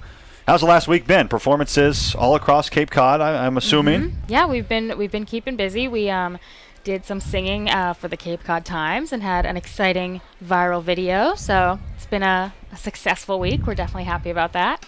0-2 fastball misses up and in. 1-2 now on Kinnaman. Let's talk about the viral video. What happened? How many views? Yep. So, well, for us, it's pretty exciting. I don't know if this counts as viral, but we sang at Cape Cod Times just on a whim, and they put up a video, and we've now reached 33,000 plus. That is viral. Woohoo! 1-2 misses outside and low. It's now 2-2. What was the song? It was "It's My Life" by Bon Jovi. Okay. Very cool. 33,000 plus. Yeah. Hopefully growing. Whoever's watching, share it. Check it out. The 2-2 from Smith. Breaking ball outside, swung through, strike 3. Kevin Smith continues to look pretty unhittable out there. There's one gone here in the 4th for Michael Tolia. Rachel, your first time on the Cotuit Kettleers video network. We talked to Sarah last week, and she claimed what your favorite song was Moana, the favorite song that you all sing. Mm-hmm. Do you have a favorite that Cape Harmony sings, Rachel? I think right now my favorite is Dancing Queen. We premiered it about a week and a half ago. It's been a hit so far. Good stuff. Tolia looks at a first pitch fastball outside. It's 1-0. That was Sarah's answer as well, as if memory serves. Dancing Queen and Moana, I guess, are tied. Oh, you said both. Okay. Yeah, they're I both would pretty agree. good. The kids love Moana. Oh, for sure. And we love when they love it. The 1-0 misses outside. Now 2-0 on Tolia. We wanted to talk about this last time. We talked about it here in the broadcast booth right after you all left, but Pitch Perfect, a movie that I'm sure you all are very familiar with, and wanted to know if there are any discrepancies in that movie, things that you think are maybe overplayed, the famous Hollywood dramatic kind of deal with Pitch Perfect as the 2-0 misses outside. Now 3-0 on Tolia. Anything come to mind in that movie that's not all that realistic? I don't think we often meet up with other a cappella groups in abandoned pools. And do sing-offs. Yeah, that takes a little more preparation than maybe they let on. Or they're just way more talented than us. But either way. And we also don't use the vocabulary that they use. I think that's a common misperception. The aka words. At least we try not to. Adding aka and adding Pella to every adjective. 3-1. Exactly. Lined right to the second baseman, Paul, who's up with it. He calmly throws to first for out number 2. Then the other thing I wanted to ask you guys about is kind of the proliferation of acapella all across the country. Is that something that you all are cognizant of? Is that something that you've seen really grow in the last decade or so? Because it feels like acapella a way bigger thing now than it was even just a decade ago. Totally. I think like when we entered college, so like the past 4 or 5 years, it was definitely just sort of starting to grow and becoming a big thing at universities and colleges. I definitely think Pitch Perfect helped, but the aka community, there I go, I did it, is definitely growing. Yeah, I think it's like a newer fad, and over the past like decade or so, it's become much bigger than it had been before. Yeah, I think it just got a pretty heavy dose of media spotlight that brought it to the forefront. A couple big blockbuster movies like Pitch Perfect and Pitch Perfect 2 probably can't hurt that. And there's Pitch Perfect 3 coming. It is. Yep, saw that on Facebook recently. The intel here on the video network. Alexander the batter looks at a 0-1 fastball outside. It's now 1-1. Do you all enjoy those movies? Yeah, I mean, I think they're fun to see, but like you said, we definitely notice the like discrepancies, and it's funny to see like how the Hollywood likes to portray what we do, and sure. But it's definitely fun to watch.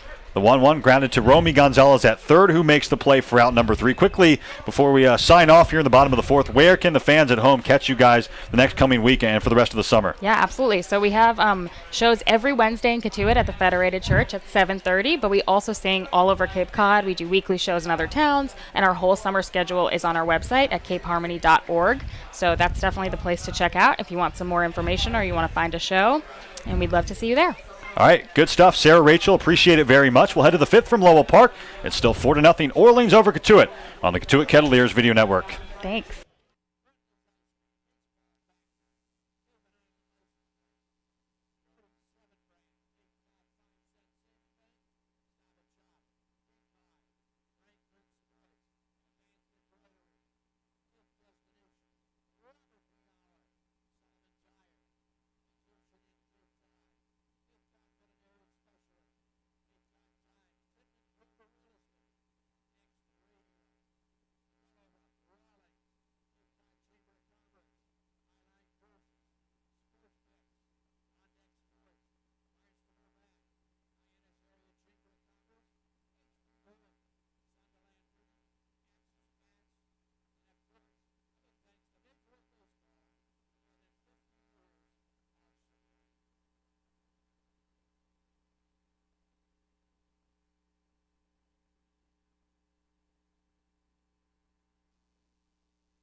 To the fifth we go. Beautiful Loa Park on this Wednesday afternoon. Thanks to the ladies from Cape Harmony for joining us in the bottom half of the fourth. You can catch them tonight at the Cotuit Federated Church. But back to baseball as Matt Rigby has the top of the fifth. From what I understand, Will Greer, Cape Harmony will also be singing here at Lowell Park tonight, somewhere around innings 6 and 7. So stay tuned for that as well. 4-0, Orleans leads Cotuit. Brian Rapp, the new pitcher on the mound for the Kettleers as we begin inning number 5. Brian Rapp would probably prefer if I don't read you his numbers, but I owe it to you as viewers, so I'll do that in a second. The first pitch of the 5th inning is a good breaking ball from Rapp that gets over for a strike to the leadoff hitter, Kevin Stroshine. Rapp with one appearance for Cotuit. It was a start made at Brewster on Friday night as the 0-1 pitch misses or catches the outside corner at the knees for a strike, 0-2. Rapp lasted just a third of an inning at Stony Brook Field. He gave up 4 runs on 3 hits. They were all earned, 3 walks. As the 0-1 pitch misses low and outside, 1-2. And he ultimately pitched to a 108 earned run average. The 1-2 to Stroshine, and that misses upstairs, 2 balls and 2 strikes. The good news for Rapp, despite spotting the Whitecaps 4 runs in that home half of the first inning at Stony Brook Field last Friday, the Kettleers ultimately won that game 12-6. 2-2 pitch misses low to Stroshine, and the count runs full. This is the problem that Rapp ran into in that game in Brewster. He would get ahead of hitters, and then he just wouldn't be able to find an out pitch. He was ahead 1-2 on Stroshine, now the payoff pitch, and that misses upstairs for ball 4. Nowhere close on that 82-mile-an-hour fastball from Rapp, as Stroshine watched it sail up near his eyes, and that'll bring up Steven Scott.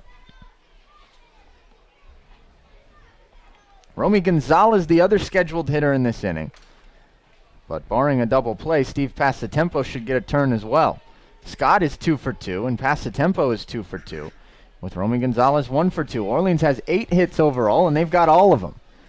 The first pitch to Steven Scott is a breaking ball for a strike, 0-1. Kevin Smith has looked pretty good through his first 4 innings on the mound for Orleans. He has been a little walk-prone, 3 of those. But 6 strikeouts on the mound for Kevin Smith so far. The 0-1, check swing, and he went around, says home plate umpire Will Bowers, and it's 0-2 on Steven Scott.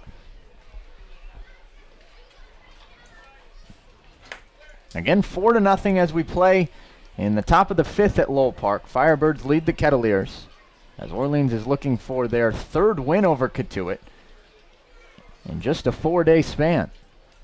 Orleans also looking for their 5th overall and their 9th in their last 11 games. Hottest team in the Cape League right now. The 0-2 pitch. Breaking ball that misses low and in, and Scott lays off.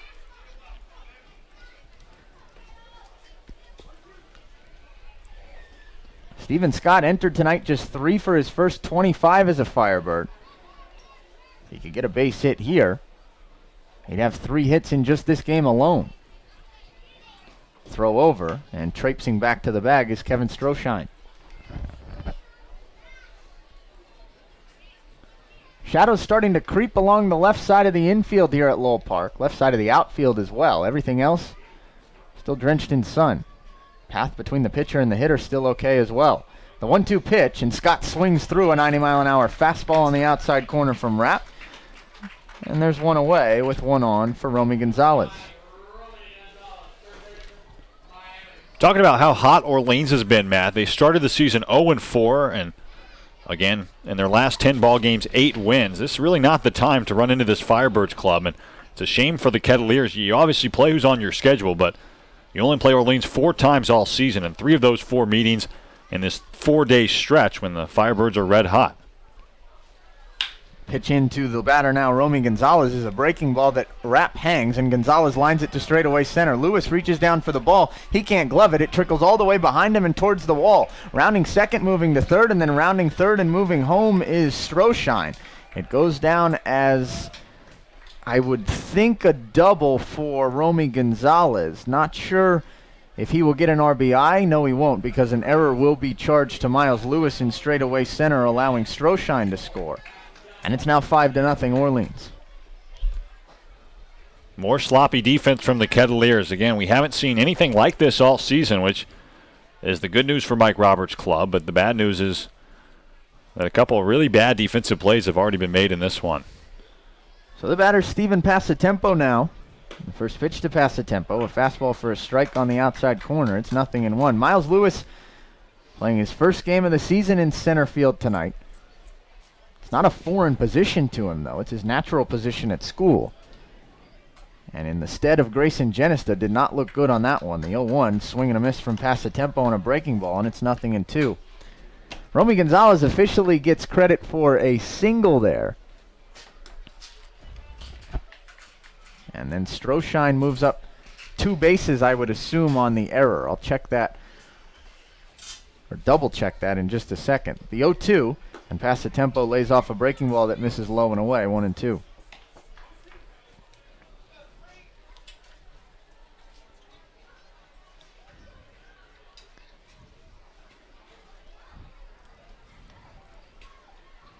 Rapp stares in.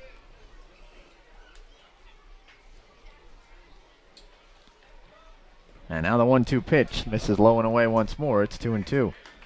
Okay, so official scoring here at Lowell Park on that play, Will Greer. Single for Romy Gonzalez. No RBI. He takes second on an E8. And Kevin Stroshine takes 2 bases on the E8. For the 5th run of the game for the Firebirds. 2-2 now the count. Runner at second and 1 out. And the 2-2 pitch is a big swing and a miss from Passatempo for strike 3. So a mixed bag so far for Brian Rapp in his second outing as a Kettleer. He's allowed 2 men to reach, but he struck out the other 2 he's faced. And they're now 2 away with 1 on at second for Jeff Hotby. Take a look at the out-of-town scoreboard. Starting at Stony Brook Field in Brewster. As the first pitch into Hotby is swung on and popped up along the left side of the infield. Moving over the third baseman Alexander, he calls everyone off and squeezes it for out number 3. 3-0 Whitecaps lead the Anglers in the bottom of the 5th at Stony Brook Field. We'll give you the rest of the out-of-town scoreboard when we come back in the bottom of the 5th. For now, it's now 5-0 Firebirds as they get a run on 1 hit, 1 error, a walk, and they leave 1. We'll move to the home half of the 5th on the Cotuit Kettleers Video Network.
Halfway home at Lowell Park in Cotuit, Massachusetts, 5-0 Orleans leads the Kettleers after 4.5. And if you're looking for good news as a Kettleers fan, that news has come in the form of Kevin Smith being pulled from the game. Smith was working on a no-hitter through 4. He had thrown just 52 pitches. He had walked 3 to run that pitch count up just a bit, but he'd struck out 6 And no Kettleer had really put good wood on him yet.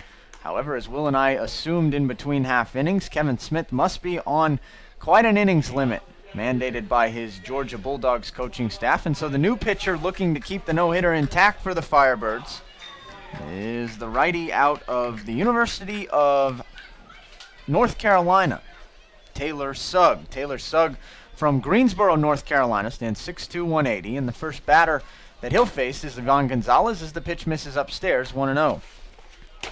Gonzalez, Lewis, and Conine, 8, 9, and 1, the three due up for the Kettleers in the home half of the fifth. Sugg making his 4th appearance of the season. Delivers the 1-0 pitch on the outside black for a strike. It's 1-1. So far this year, Sugg has worked 7 2/3 innings, most of that coming in the one start he's made for Orleans. The 1-1 to Gonzalez, rifled right back through the box. That will get down for a base hit. All it takes is Kevin Smith to come out of the game, and the no-hitter's broken up by Ivan Gonzalez on a leadoff single, just out of the outstretched left arm of Jeff Hotby. And the Kettleers finally have a leadoff base runner. Just finishing up the numbers on Sugg very quickly. 7 2/3 innings, 10 hits, 5 runs all earned, 5 strikeouts, 3 walks. No wins or losses, and a 5.87 ERA. So now you can go walk around the premises, I suppose, if you're a Firebirds fan at Lowell Park tonight. First pitch to Miles Lewis, misses up and away, 1-0. You a fan of that baseball superstition? Do you participate? Never heard it. Never heard it. Please enlighten me. Can't move from your seat. Can't leave. Don't buy it. Mess up the juju, Will. 1-0 pitch to Lewis. Big swing and a miss at a 90-mile-an-hour fastball, and it's 1-1. What's the deepest you've ever seen a Major League no-hitter go in person? Not more than 4 or 5 innings. I've thought about it before in game, thinking this might be the night. It's certainly a dream of mine. What about you? So Noah Syndergaard goes 7 no-hit innings a few years ago. That was the closest I'd ever gotten. The 1-1, Lewis fouls it back off the screen, 1-2. That was against a very hapless at the time San Diego Padres lineup.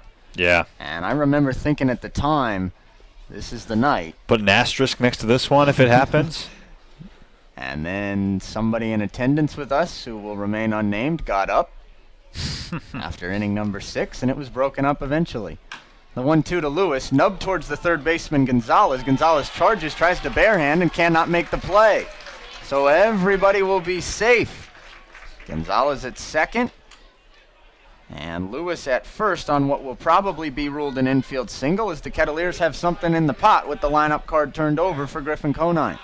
Romy Gonzalez, not the best fielder at third. We saw him make 2 errors in the matter of 2 innings, I think, at Eldridge Park on Sunday. That's now his 4th error of the season. And as you said, Matt, something in the pot for the Kettleers here in the 5th. Conine has had a tough night so far. He may be the happiest Kettleer to see Kevin Smith out of the ball game. 2 at-bats against Smith for Conine, a pair of strikeouts. The first pitch to Griffin on the outside corner for a strike, 0-1 at 90 miles an hour. Miles Lewis gets just his 4th hit as a Kettleer in 18 at-bats.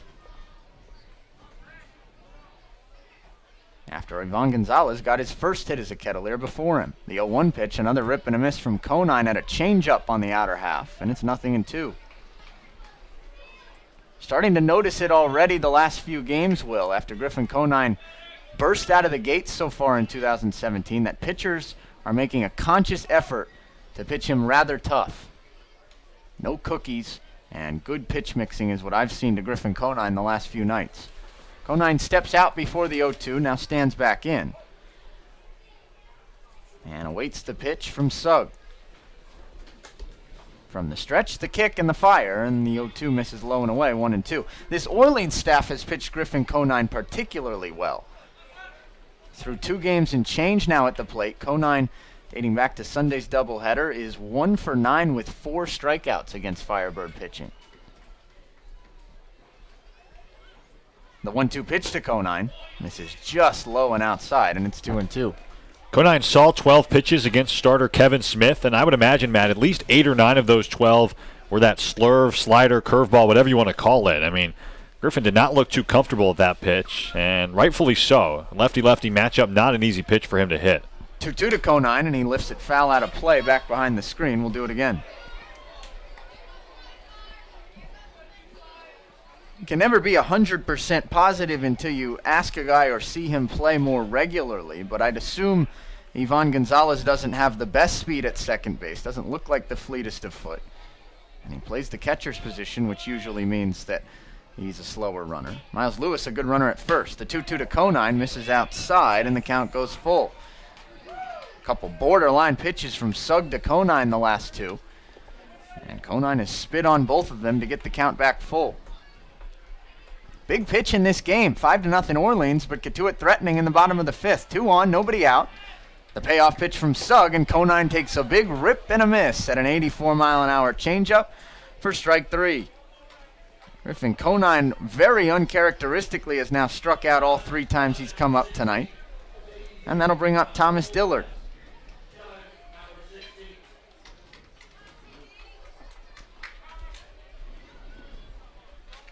Strikeout number 12 now for Conine this year.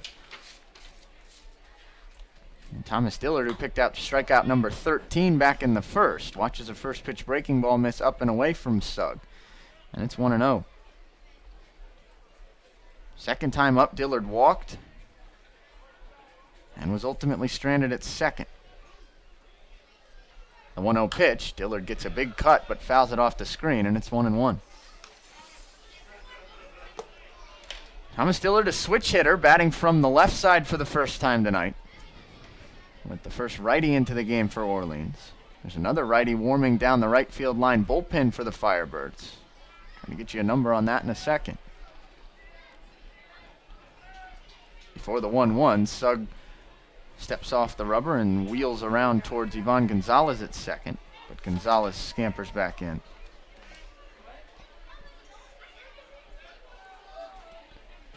Now Sugg resets, and the 1-1 to Dillard. Fastball that misses away, 2-1. I'm told it's number 39 in the Orleans bullpen, 49 in the Orleans bullpen. That's Parker Kelly, big righty out of Oregon.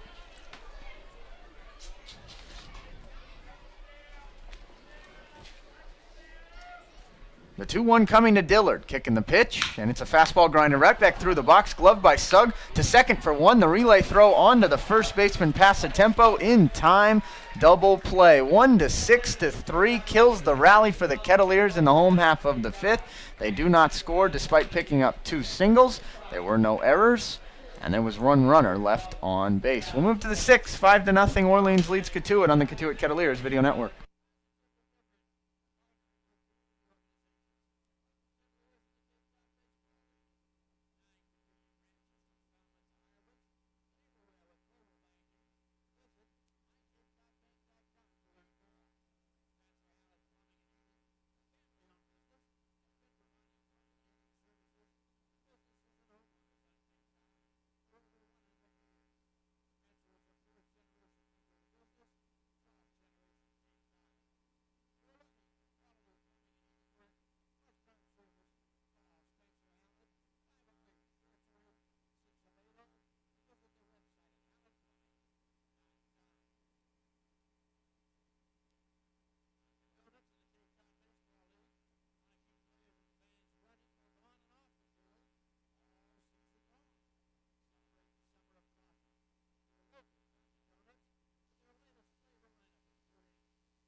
Top of the order due up for the Firebirds as we move to inning number 6. Jimmy Herron will lead things off against Brian Rapp, who's back onto the mound for the Kettleers. 5-0 Orleans leads Cotuit after 5 innings of play. Matt Rigby and Will Greer with you here on the Cotuit Kettleers Video Network on this beautiful Wednesday evening back at Lowell Park. And the first pitch to Jimmy Herron is a fastball that misses low and in from Brian Rapp. It's 1-0. Herron, Paul, and Riley Righty and two lefties, the 3-2 up for the Firebirds. And the 1-0 pitch to Heron. A good breaking ball from Rapp at 83 miles an hour. He gets it over the outside corner for a strike, and it's 1-1. Heron so far 2 for 3. Pair of singles, one of which drove in a run in the second, and a line out to left. The 1-1 pitch lifted foul back towards the screen. Gonzalez sheds the mask, has a look, but it gets out of play by just a couple of inches and lands near some spectators in foul ground for strike number 2. Checking to make sure everyone's okay. Just in front of us and to our left here at Lowell Park. Play is stopped now to complete that checkup as the Kettleer trainer Chris Moody goes over for a look. I believe that ball bounced off of one of the patrons lined up just in front of the chain link fence, or just behind the chain link fence here at Lowell Park. And we'll go ahead and step aside before we come back with the 1-2 pitch on the Cotuit Kettleers Video Network.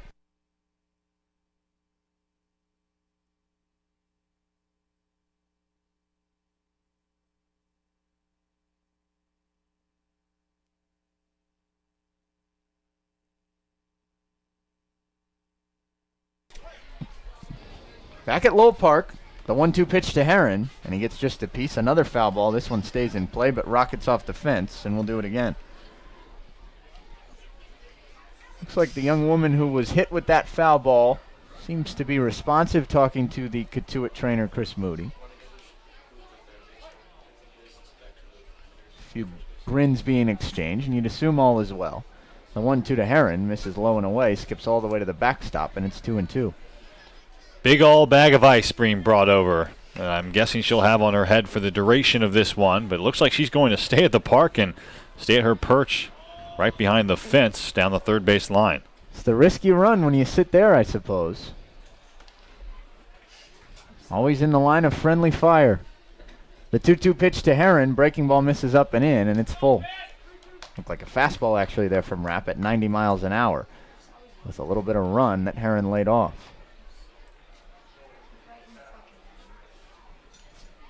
Rapp gets the sign from Gonzalez, the kick and the payoff pitch, and it's swung through for strike number 3.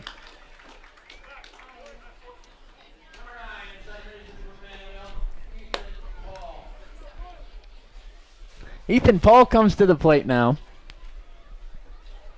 Paul 1 for 3 so far tonight. He had an infield single back in the 4th, grounded out to second in the 1st, and struck out swinging in the 2nd. We'll give you the previously promised rest of the out-of-town scoreboard in this half inning. First pitch to Paul, lifted to the right center field gap. Cutting over is the right fielder Conine, looking up. He dives, and I think he made the catch. Yes, he did at the warning track in spectacular fashion. Griffin Conine with a slide gliding over to his right. Sidestepping all the way, reaches up at the last second and absolutely robs Ethan Paul.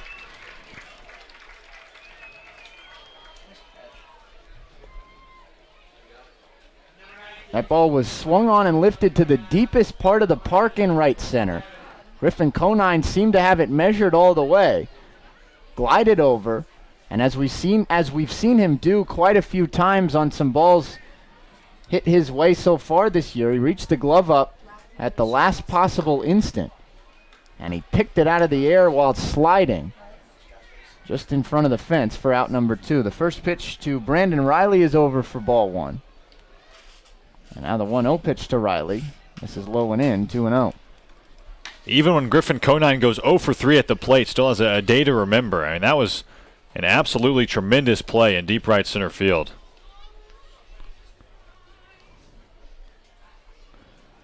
Rapp calls time, steps off, I suppose, and wipes his hand before the 2-0.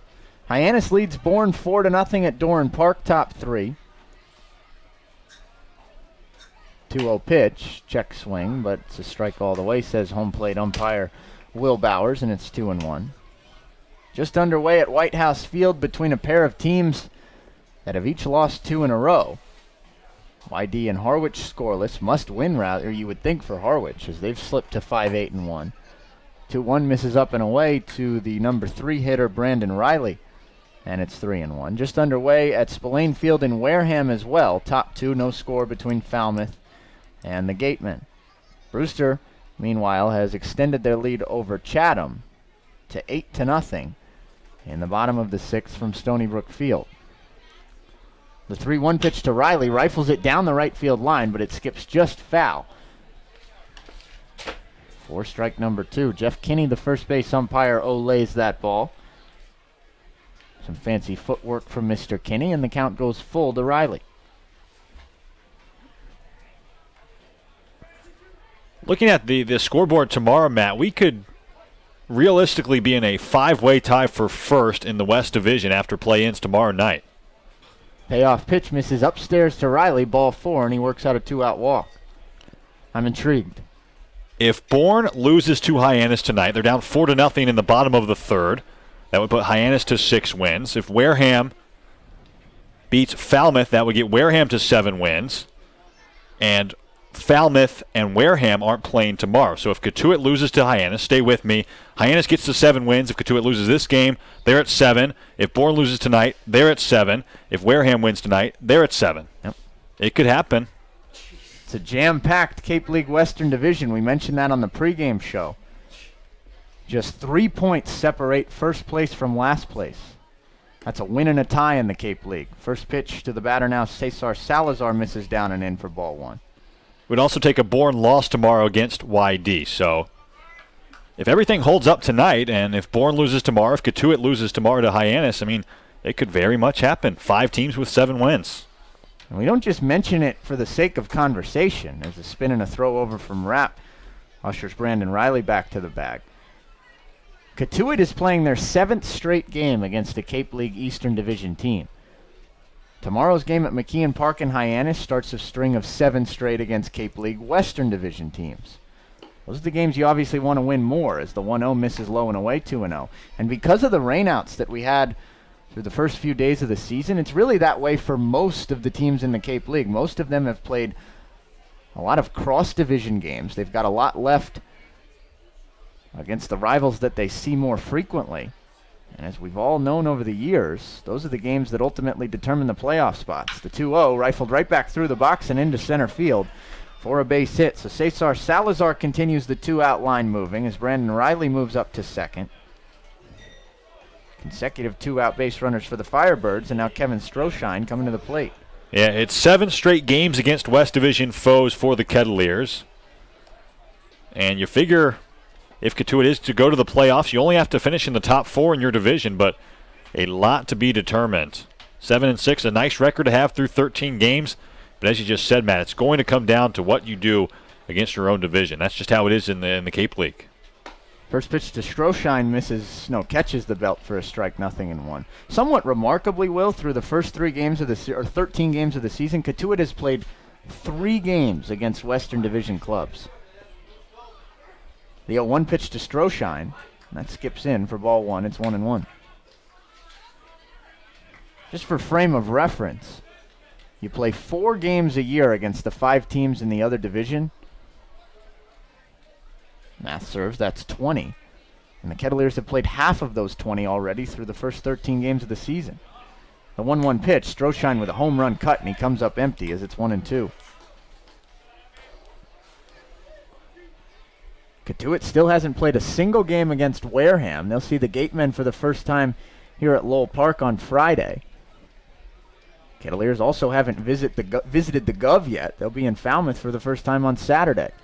1-2, misses low and away, 2-2. That'll start a stretch of 3 out of 5 with the Commodores. And then beginning on Thursday, July 13th, which I know is a little bit too far into the future to remember, but just bear with me. Beginning on Thursday, July 13th, the Kettleers will start a stretch of 3 out of 4 with Wareham. So lots to ride on those sets of 6 games, I suppose. Rapp steps off before the 2-2. Walks to the back of the mound, now climbs it once again and toes the rubber. Runner at second is Riley. Good speed there. Cesar Salazar with catcher's legs at first. 2-2 the count. The pitch to Stroshine, and he gets just a piece, fouling it off the pole along the backstop, and the count remains the same.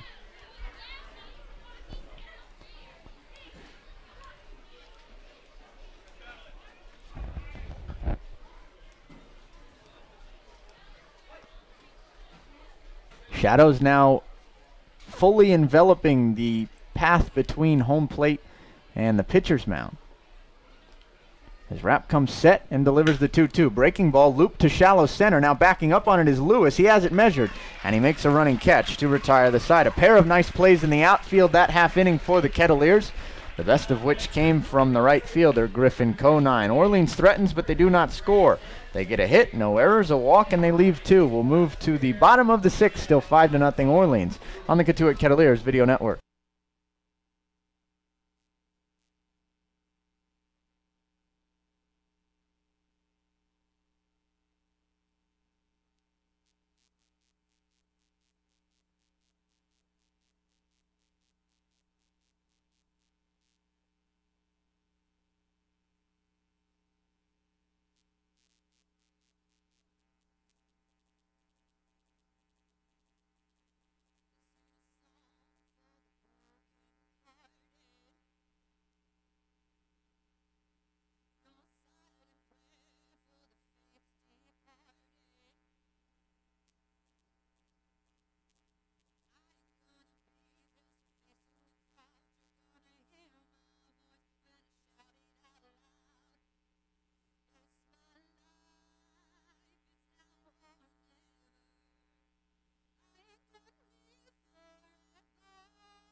Matt Rigby and Will Greer back with you from Lowell Park in Cotuit. 5-0 Orleans leads the Kettleers after 5.5 innings of play on this Wednesday evening. New pitcher for the Firebirds is their third of the night. It's the big righty out of the University of Oregon, Parker Kelly, from Portland, Oregon to be exact. He stands 6'2", 215 pounds. He is making his third appearance of the season for the Firebirds, all out of the bullpen. He's pitched 4 innings so far, been hit around a little bit, 4 hits, 5 runs, 4 earned, 3 walks, 3 strikeouts, no wins or losses, and a 9 ERA. Matt Rigby and Will Greer with you on the Cotuit Kettleers Video Network. The 3 due up against Parker Kelly here in the bottom of the 6th. Chandler Avant, the 3-hole hitter tonight for the Kettleers. Zach Cohn and Brett Kinnaman. Avant 0 for 2 so far. Cohn 0 for 2 and Kinnaman 0 for 1. Just 2 hits all night long to this point for the Kettleers. And the first pitch to Avant is a fastball at 89 miles an hour that misses down and in for ball 1. I mentioned it very briefly in tonight's pregame show as Avant misses low and away 2-0. That both of these bullpens have been very good so far in 2017. The evidence for Orleans is in the fact that they have 7 saves. The 2-0 to Avant, grounder right back through the box. Kelly got just a piece, deflects it to the shortstop Hootby, who picks it up and fires in time to get Avant in a close play. At first, 1 away. Goes 1-6-3 to gun down Chandler Avant, and that'll bring up Zach Cohn. Anyway, 7 saves for Orleans, and I mentioned it once already, but in their last 10 games, they're 5-1 in contests decided by 3 runs or less. They're 8-2 in that span, are the Firebirds. On the other hand, the Kettleers bullpen has been absolutely picture perfect. First pitch to Zach Cohn, a strike at the inside corner knees. It's 0-1. The last 5 games for the Kettleers bullpen, Will, 26 2/3 innings pitched, which, as we mentioned last night, is a problem within itself. The 0-1 to Cohn, swung on and popped up towards the right side of the infield, calling everyone as past the tempo. Now he's called off by Paul, and Paul makes the catch for out number 2.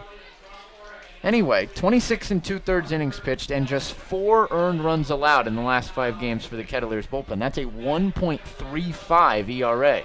Starter tonight for the Kettleers, Jace Van Senna, goes just an inning plus. Records only 3 outs. The bullpen's asked to get 24 outs once again. And once again, they've been pretty good so far, allowing just 2 runs to this point. Brett Kinnaman, the batter now. First pitch to Kinnaman, and he wasted away towards the left side foul. It's 0-1. Kinnaman walked and stole second in the second. He was stranded there, then struck out swinging in the 4th. Cotuit struck out 7 times tonight, after a heavy volume of strikeouts last night in Harwich as well. The 0-1 pitch to Kinnaman, and he takes it just inside, 1-1. Kettleers continue to drop when it comes to strikeouts as a team as well. They enter play tonight with the 3rd most in the league at 112 overall. The 1-1 to Kinnaman, big swing and a miss at an 82-mile-an-hour changeup. As Parker Kelly pulled the string, it's 1-2. Brett Kinnaman's been one of the largest strikeout victims for the Kettleers this year. His strikeout back in the 4th gave him 16 on the season and put him all alone for the 2nd most in the Cape League, behind only his teammate John Cresto. The 1-2 to Kinnaman, and he gets just a piece, chopping it foul up the first baseline, as we'll do it again.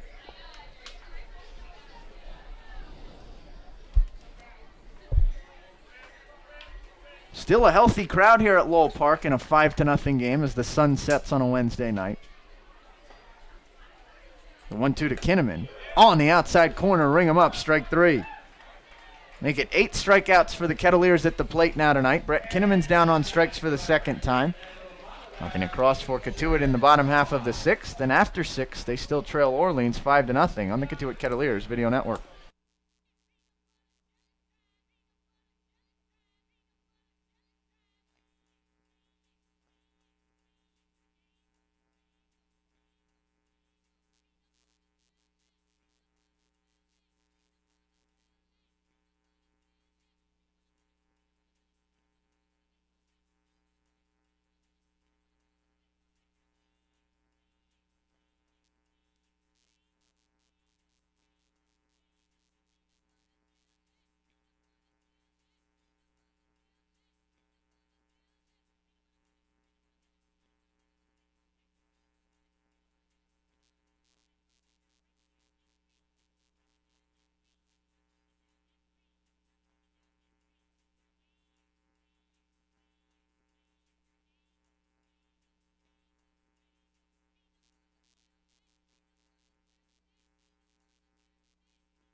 It's 5-0. Orleans leads Cotuit as we move to inning number 7.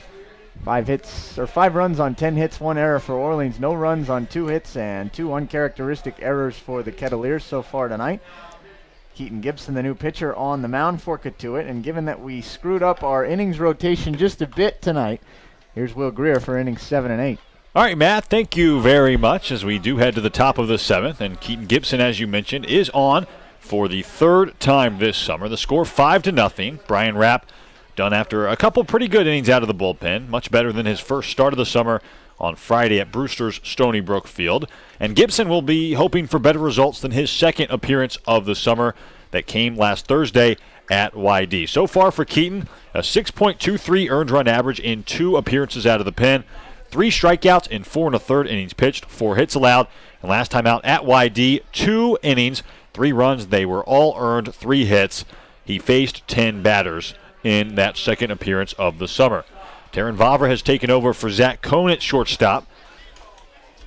Defensive changes for Mike Roberts. We saw a similar defensive change last night at White House Field with Luke Alexander coming in for John Cresto late in that one as Gibson delivers a first pitch fastball into Steven Scott that misses high. It's 1-0. It'll be Scott, Gonzalez, and Passatempo due up for Orleans, 6, 7, and 8, and a 5-0 ball game as the 1-0 misses outside, maybe high as well, and the count now 2-0. Matt has mentioned Steven Scott's numbers coming into this one a couple times. They were not good. They were 3 for 25 at the plate coming in, but he's 2 for 3 so far tonight with a pair of singles. The 2-0, 90-mile-an-hour fastball misses high. Now 3-0 as Gibson kicks some dirt behind the pitching rubber. Looks at the ball in his right hand, regroups out there, and now comes set, ready to go through the windup. He now does so as the 3-0 fastball right over the heart of the zone. He took something off that time, just 86 miles an hour on that pitch, and the count 3-1. 5 runs, 10 hits, 1 error for Orleans. No runs, just 2 hits and 2 errors for Cotuit. The 3-1 from Gibson fouled out of play down the left field line as the kids go scrambling for that souvenir, and the count now 3-2 on Scott. Hasn't been the crispest ball game so far for Mike Roberts' Kettleers, but the temperature at 70 degrees and the environment tonight quite good at Lowell Park. A beautiful night for baseball as Gibson kicks and fires a 3-2 that's fouled right back toward us off the backstop mesh fencing, and the count now 3-2. Gonzalez, who is 2 for 3, is on deck. Passatempo, who's 2 for 3 in the hole. Continuing theme for the Firebirds is that this team doesn't really like to hit for extra bases, apparently. 10 hits today, all 10 singles, as the 3-2 fastball misses outside, ball 4. A leadoff walk issued to the Vandy DH Steven Scott. He's at first base for Romy Gonzalez here in the 7th.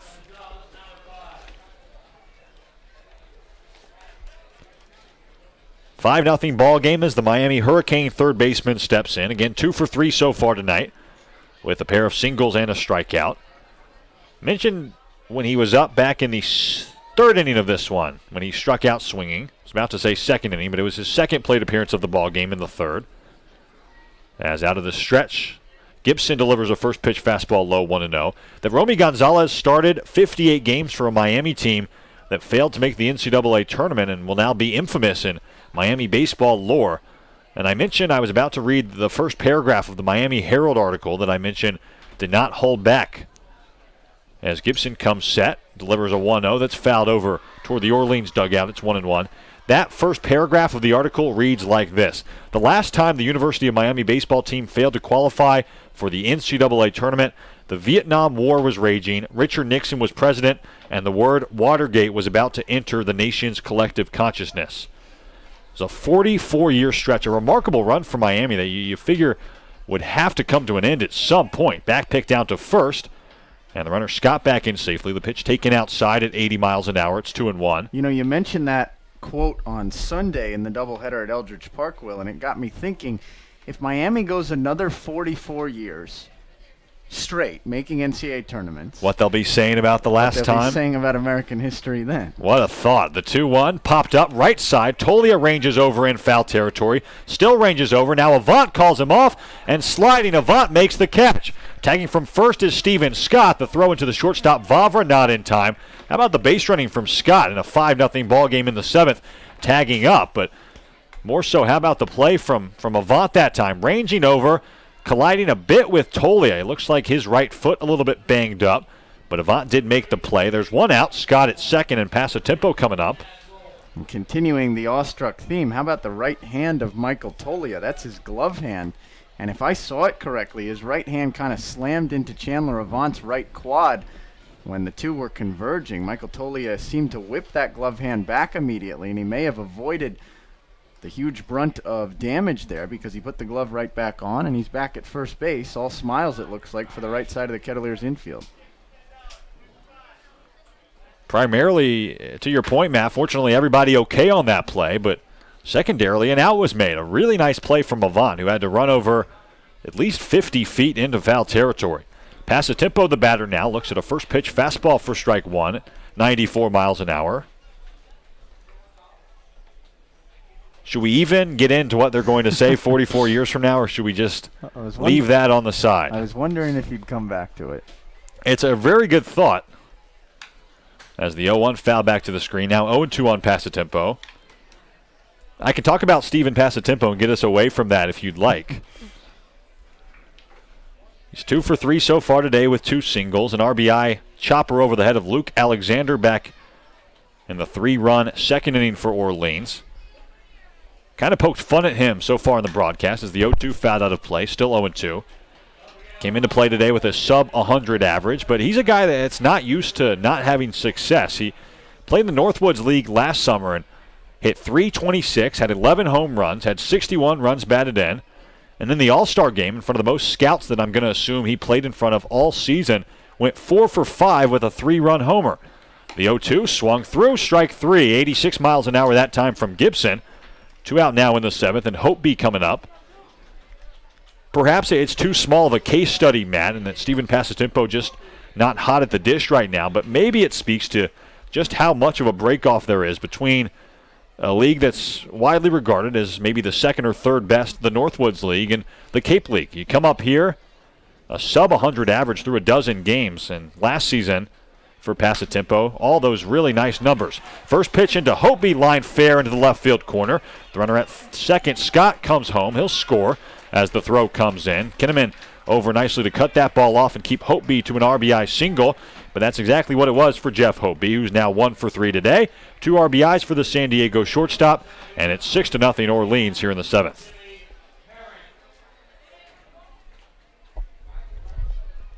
Guess we won't know unless we talk to Steven Passatempo.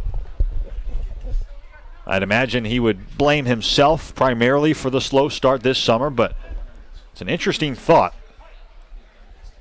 as to whether it is just that much of a talent gap between the first league and the second or third league, those being the Cape and the Northwoods. First pitch in the leadoff man, Jimmy Herron taken low, 1-0. Credit Steven Scott, who tagged up on that foul pop-up caught by Avant. He wouldn't have scored in this inning if he hadn't been so alert at first base. 6-0 the score as the 1-0 to Herron in the dirt, blocked by Gonzalez. And in a 6-0 ball game, Hopeby not going anywhere. The count 2-0. If there were ever going to be an extra base hit tonight for Orleans, you would think that it would have been that screaming liner down the left field line off the bat of Hopeby. But as you mentioned, Will, good job by Kinnaman to cut it off, holding Hopeby to a single, make it 11 more hits for the Firebirds and 11 more singles. Here in the batter, looks at a 2-0 fastball that gets the outer half. It's now 2-1. In the 3 games these teams have played this season, Jimmy Herron has the only extra base hit for the Firebirds. It was a double in game number 1 of the doubleheader. And the Orleans half of the 4th on Sunday at Eldridge Park. 2-1, fastball taken low at 93 miles an hour. Now the count 3 balls, 1 strike. It's not like it's one extra base hit over the course of 9 or 10 hits. It's now 1 extra base hit for the Firebirds in 3 games against the Kettleers and 28 hits overall. It's unbelievable that they are on their way to going 3-0. 3-1 in the dirt, blocked by Gonzalez, ball 4, and now Jimmy Herron making his way to first base. A 2-walk inning for Keaton Gibson here in the 7th, and the ladies of Cape Harmony continue to wait down the third base line. They're awaiting anxiously, I'm sure, to sing the 7th inning stretch of this one. They'll just have to wait. Hopefully just one more batter, as with 2 on and 2 outs here in the 7th, Ethan Paul comes up. Orleans with 3 in the 2nd, 1 in the 4th, 1 in the 5th, and now 1 in the 7th. First pitch swinging is Paul. He chops it to Avant, who scoops and underhands it to Tolia at first for out number 3. So Orleans adds a run on a hit, a couple walks, a man left on base, and we're through 6.5 now from Lowell Park. Time to stretch. Cape Harmony about to sing the 7th inning stretch in a 6-0 ball game on the Cotuit Kettleers Video Network.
Will Greer, Matt Rigby alongside you as we move to the bottom half of the 7th. God Bless America, beautifully sung by the ladies of Cape Harmony in between innings. And now we're just about ready to resume playing baseball on this beautiful Wednesday afternoon from Lowell Park. New pitcher on for Orleans. It's Graham Stinson, the 4th pitcher used by manager Kelly Nicholson so far in this one. Stinson, a proud Duke University Blue Devil, 6'5", 245 pounds. Just finished up his freshman season at Duke, and so far in 3 appearances for Stinson, a 4.50 ERA, 11 strikeouts in 6 innings, a very good number, 6 hits in those 6 innings. He's been really good out of the bullpen, 2 2/3 innings combined in 2 appearances out of the pen, no hits allowed and 4 strikeouts. He wasn't so good in start number 1 of the summer. That came on June 22nd against Chatham. He went 3 1/3, gave up 3 runs. Doesn't look like Stinson's going to face a college teammate because Zach Kona and Griffin Conine not due up to hit here in the 7th. It'll be Tolia, Alexander, and Gonzalez, 6, 7, and 8 due up. Hopefully the Kettleers can string together some hits and get Griffin Conine up against his college teammate Graham Stinson. 6-0 Orleans, 6 runs, 11 singles, encompassing all 11 hits for the Firebirds and 1 error for Orleans. No runs, 2 hits, 2 errors for Cotuit. Michael Tolia trying to change that, steps in and looks at a first pitch fastball on the inner half for strike 1. Tolia so far today 0 for 2, a strikeout as well as a ground out. The 0-1 misses inside and low, 1-1. Matt mentioned it earlier in the broadcast, an AB number 1 for Tolia, but incredibly, out of the 19 outs he's made so far this season, 14 of them have come via a strikeout or a double play. The 1-1 misses upstairs, outside as well. It's 2-1. The strikeout numbers kind of speak for themselves. The double play numbers, if you dig a little bit deeper, just a product of hitting the ball really hard right to a fielder. The 2-1 chop to the left side. Gonzalez ranges back, gloves, throws in time for the out. What a play from Romy Gonzalez, the error-prone Gonzalez, making a fine defensive play that time. And credit the first baseman Passatempo as well with the stretch and the scoop. Tolia unlucky once again, and there's 1 gone here in the 7th for Alexander. Not to cut you off, Will. Mr. Gonzalez entered tonight's game tied for the 2nd most errors in the Cape League this season with 3 overall. He made 2 of them in 1 game in Game 2 of that doubleheader at Eldridge Park on Sunday. That was playing shortstop, and he looked very uncomfortable at shortstop in that game. Moved over to his natural position, third base there. Flashed in front of the shortstop, Holtby to glove that ball, and then made a strong throw across the diamond in time to make the play, and he looked pretty good doing so. First pitch from Stinson into Alexander, misses low, it's 1-0. Mentioned this on Sunday, but Romy in his sophomore season at Miami made 6 starts at first, 36 at second, 5 at third, and 11 at shortstop. So he profiles as a guy that can play every position, but maybe just not well so far. The 1-0 misses inside, 2-0 on Alexander. Don't have the splits, but I guess we know that 2 out of the 3 errors for Gonzalez has been made at short this season as the 2-0 rifled into right field for a base hit. It's juggled by the right fielder Brandon Riley, but now he throws back in. There's the first really sharply hit ball off the bat of a Cotuit Kettleer today. Alexander with a 1-out single, and Ivan Gonzalez gets a chance here in the 7th. You're right, Will. The bloop single off the bat of Ivan Gonzalez back in the 5th for the first hit of the game for the Kettleers wasn't struck too well. The only other hit that the Kettleers had entering this bottom of the 7th was an infield single off the bat of Miles Lewis. So finally a well-struck baseball, and we'll see if it gets the Kettleers going. Gonzalez, first pitch swinging, loops one into shallow right center. The center fielder Heron over, and gloves, making the play for his college teammate Graham Stinson. There are 2 gone now in the 7th. Gonzalez 1 for 3 today, and Miles Lewis coming up. Scratch that. Taryn Vavra coming up. Vavra, who took over at short in the last half inning, gets a plate appearance. He replaces Miles Lewis in the lineup, and Vavra will bat from the left side against the lefty Graham Stinson. Vavra made his long-awaited return to the lineup last night at White House Field. Finished 1 for 4 in that ball game. First pitch fastball from Stinson on the outer black at 91. It's 0-1. So far this season for Vavra, just 1 for 6 at the plate. But that obviously a very small sample size as Stinson comes set, kicks and fires an 0-1. Check swing, but it doesn't matter because the changeup called a strike by home plate umpire Will Bowers. And the count 0-2. If you missed it last night and you weren't tuning in on night one, Vavra took a ground ball off of his face in night number 1 at Doran Park in Bourne. He was concussed, sat out a week, and then sat out another week as a precautionary measure. The 0-2 fastball outside corner, strike 3. That's perhaps a 6-0 call in the 7th from home plate umpire Will Bowers.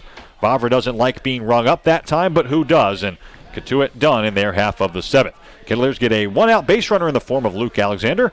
They cannot score and will move to the 8th from Lowell Park. Still 6-0 Orleans on the Cotuit Kettleers Video Network.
Will Greer, Matt Rigby alongside you as we move to the 8th from beautiful Lowell Park. A 70-degree late June Wednesday evening from Cotuit, Massachusetts.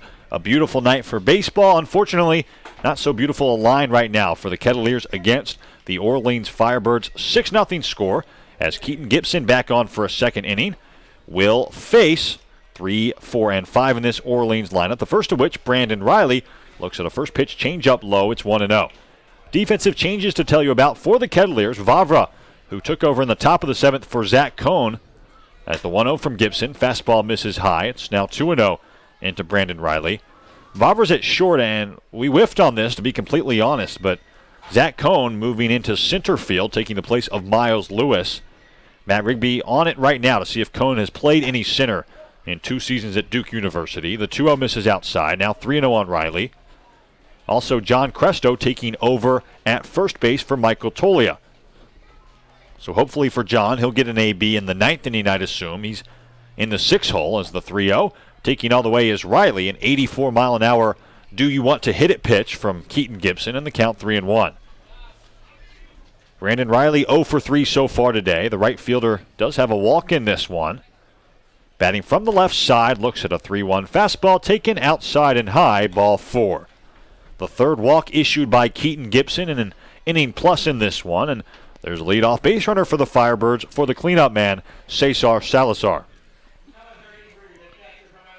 My intel's a little incomplete, but from what I can tell, Zach Cohn didn't play in the outfield at Duke either of his first 2 seasons for the Blue Devils. This is the time to do it, I suppose. A 6-0 ball game in a developmental exhibition league. It's the person to do it with as well. We've mentioned a couple times already that Zach Cohn may eventually find his way out there. First pitch into Salazar, swung on and fouled out of play down the left field line. I think he profiles ultimately as more of a first baseman, but he does have good speed. He's got the long legs, good strides, so center field, that might be where he ends up as well. You see guys like Zach Cohn all the time. I wonder if he had a late growth spur, because so many great players play their entire Little League days as a shortstop. As the 0-1, line to the second baseman Avant, who fields, throws to first, not in time. Good base running from Riley to get back. It's an L4 off the bat of Salazar. There's one gone here in the 8th for Stroshine. But I'm wondering if Zach Cohn was just kind of late to the party, because we're kind of seeing him perhaps transition now, and usually you'd see that transition made in your high school years, if not the first year of your college career. Feels like Zach Cohn kind of in limbo right now. He's shown that he has the glove to play short, but those 20 errors at Duke in his sophomore season would tell you that maybe he needs to move somewhere else. And our guess as good as yours right now, but I think you're right, Matt. First base, perhaps a destination for Cone, maybe third. First pitch in a Stroshine misses outside. It's 1-0. 6-0 ball game. Top 8 as Stroshine looks at a 1-0 on the inner half. A fastball at 86 miles an hour, and it's 1-1. Well, with Taryn Vavra back and into the game at shortstop for the first time since opening night, we could start to see Zach Cone at third, too. The 1-1 lined into the right center field gap. Cone over, still over. Can't make a play. That ball by him to the wall. Riley being sent from third by the third base coach. He'll score easily. It's an RBI double off the bat of Kevin Stroshine, and it's 7-0 Orleans here in the 8th. Don't think Miles Lewis or Grayson Ginesta makes that play in center. That ball just hitting the perfect spot off the bat of Stroshine. It's his first hit of the ball game, his first RBI as well. 7-0 the score as Steven Scott comes up. And it only took 12 of them, but the first extra base hit of the game for the Firebirds. The second and now 29 hits against the Kettleers in the 3 games these teams have played so far. It's the first run-producing extra base hit for Orleans. As Scott from the left side swings away and lines one into the right center field gap. That should be extra base hit number 2. Rounding third is Stroshine. He'll score easily. Steven Scott holding up at second with a back-to-back RBI double. And it's now 8-0 as Scott replaces Stroshine at second and Romy Gonzalez comes up. And what it really highlights, Will, the fact that these last 2 hits have been the first 2 extra base hits of the night for the Firebirds. What it really highlights is that even though it's 8-0 already, it could be even worse. Orleans has already left 11 men on base through the first 7 innings. They've scored in now 5 different half innings, and they're just absolutely bludgeoning Kettleer pitchers here tonight. Hopefully Keaton Gibson can get out of this without allowing further damage. He delivers a first pitch fastball into Gonzalez. It's 0-1. To your point, Matt, 3 in the second for Orleans. They left 2 on base. 1 in the fourth for Orleans. They left 2 on base. 1 in the fifth. They left a guy in scoring position. Left 2 on in the sixth as the 0-1 outside corner 0-2. 1 in the seventh. They left 2 on, and now 2 in the eighth with a guy at second right now. It could be a lot worse. There's the silver lining on the Cotuit Kettleers home team video network. 0-2 count. 1 out here in the 8th. Scott at second. Gonzalez the batter 2 for 4 today. As the 0-2 swung on and laced to the third baseman Alexander, who gloves and throws across the diamond to Cresto. Did John leave his foot on the base? Yes, he does, says first base umpire Jeff Kinney. And now Kelly Nicholson immediately out to have a word with Mr. Kinney. I think, Matt, I'm probably with Kelly here. I don't know that the right foot of John Cresto stayed on the first base bag that time. We're both with Kelly, and I think that what Kelly Nicholson wants is for home plate umpire Will Bowers, who may have had a better look at that, to come out and chat with Jeff Kinney, and that's what he's going to get, and they're going to change the call. John Cresto's foot was definitely off the bag, Will. We saw it all the way from up here in the press box. Kelly Nicholson saw it, and Will Bowers saw it as well, and they eventually get it right. With a 3-man umpiring crew, the first base umpire Kinney had to be between first and second base that time. So as you said, Matt, he didn't have a good vantage point. Home plate umpire Will Bowers, though, had a perfect vantage point. Makes the call. It's an error on Alexander, I would guess, as the batter Steven Passatempo checks his swing. And Diz go around. It's 0-1. Maybe on Cresto, though. What do you think, Matt? I think it's got to be on Alexander because the throw was low. So the official scoring argument would be that Cresto was pulled off the bag. I do see what you're getting at because John probably could have stayed on the base. He had the ball in his glove and was just kind of feeling around with that right foot to find the cushion. The 0-1 rifle to deep left center field. Kinnaman back, looking up. That ball way out of here. A breakout night for Steven Passatempo, a guy that was a Northwoods League All-Star a summer ago, starting out this summer through a dozen games with a sub-100 batting average. It's his first home run of the summer. He's 3 for 5, and now the floodgates really opened up. It's 11-0 Orleans here in the 8th. Don't want to pile on Keaton Gibson by any means, Will, but this is The pitcher that he was at Georgia Tech this year. He pitched to an 8.10 ERA at a very roller coaster season for the Yellow Jackets. And when he got hit hard, gave up far too many home runs. He's now given up 2 in as many outings for the Kettleers after giving up 1 at Red Wilson Field last week. Mike Roberts is going out for a chat, but the stuff just doesn't seem to be there right now for Keaton Gibson. There's not much you can say if you're Mr. Roberts. 5 runs allowed by Gibson in an inning and a third. New arm coming in. Looks like it's Christian Demby, but that could be wrong. We'll have the official information on the new pitcher. On the other side, it's 11-0 Firebirds here in the top of the 8th on the Cotuit Kettleers Video Network.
Back at Lowell Park, 11-0 ball game here as we play on in the 8th. If you're still tuning in, really appreciate you. You're still watching, listening to this one. 11-0 again the score in the top of the 8th. Keaton Gibson's day is done. He gave up 6 runs, 5 of which were earned, in an inning and a third plus. And he gives way to Kyle Kemp. My eyes deceived me before the commercial break. Kemp, the new pitcher, not Christian Demby. For Kyle Kemp so far, a couple really good outings out of the bullpen. 3 1/3 innings pitched, 2 strikeouts. Just 2 hits allowed and no runs surrendered by Kemp so far this season. Hope be the batter, San Diego versus Lipscomb, as the first pitch in from Kyle Kemp. A changeup on the outer half. It's 0-1. 5 across for the Firebirds here in their half of the 8th. 3 extra base hits, a walk, as well as an error from, we're guessing, Luke Alexander. Hope be the batter right now. 1 for 3 so far today. As the 0-1 fastball tails outside, it's now 1-1. No more guessing necessary, Will. I got the official scoring decision in front of me. It was charged to Luke Alexander. 3rd error of the night for the Kettleers after they entered tonight's game with just 6 through their first 13 games. For the first time all season, Cotuit not going to be number 1 in defense heading into tomorrow's game at McKeon Park. Is the 1-1 flown out of play back behind us. It's 1-2.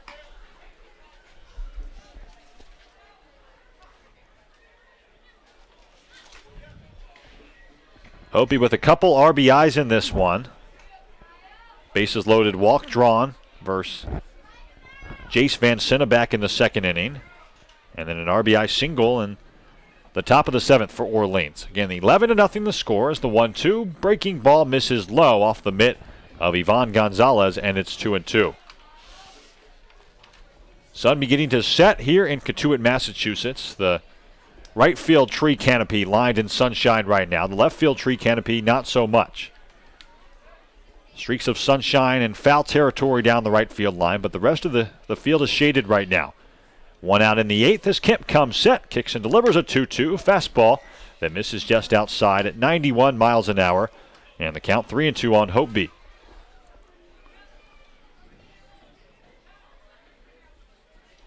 Got any dinner plans, Will? Not yet. Should we make them on the air right now? It's What are you in the mood for? Italian food. Let's do it. 3-2, swung on and flown out of play as Alexander over to have a look, but that ball does reach the bleachers. Not quite. It lands behind the patrons down the left field line in front of the left field bleachers, so the count 3-2 on Hopi. Maybe we can go out to Chatham Bars Inn. Be a long drive, but we can remind you now that the Beach House Grill at Chatham Bars Inn Resort and Spa is the perfect spot for a seaside lunch, or Matt, even an evening clam bake, a proud member of leading hotels of the world. Pick it up, bring it back to the Roberts family courtyard. Absolutely.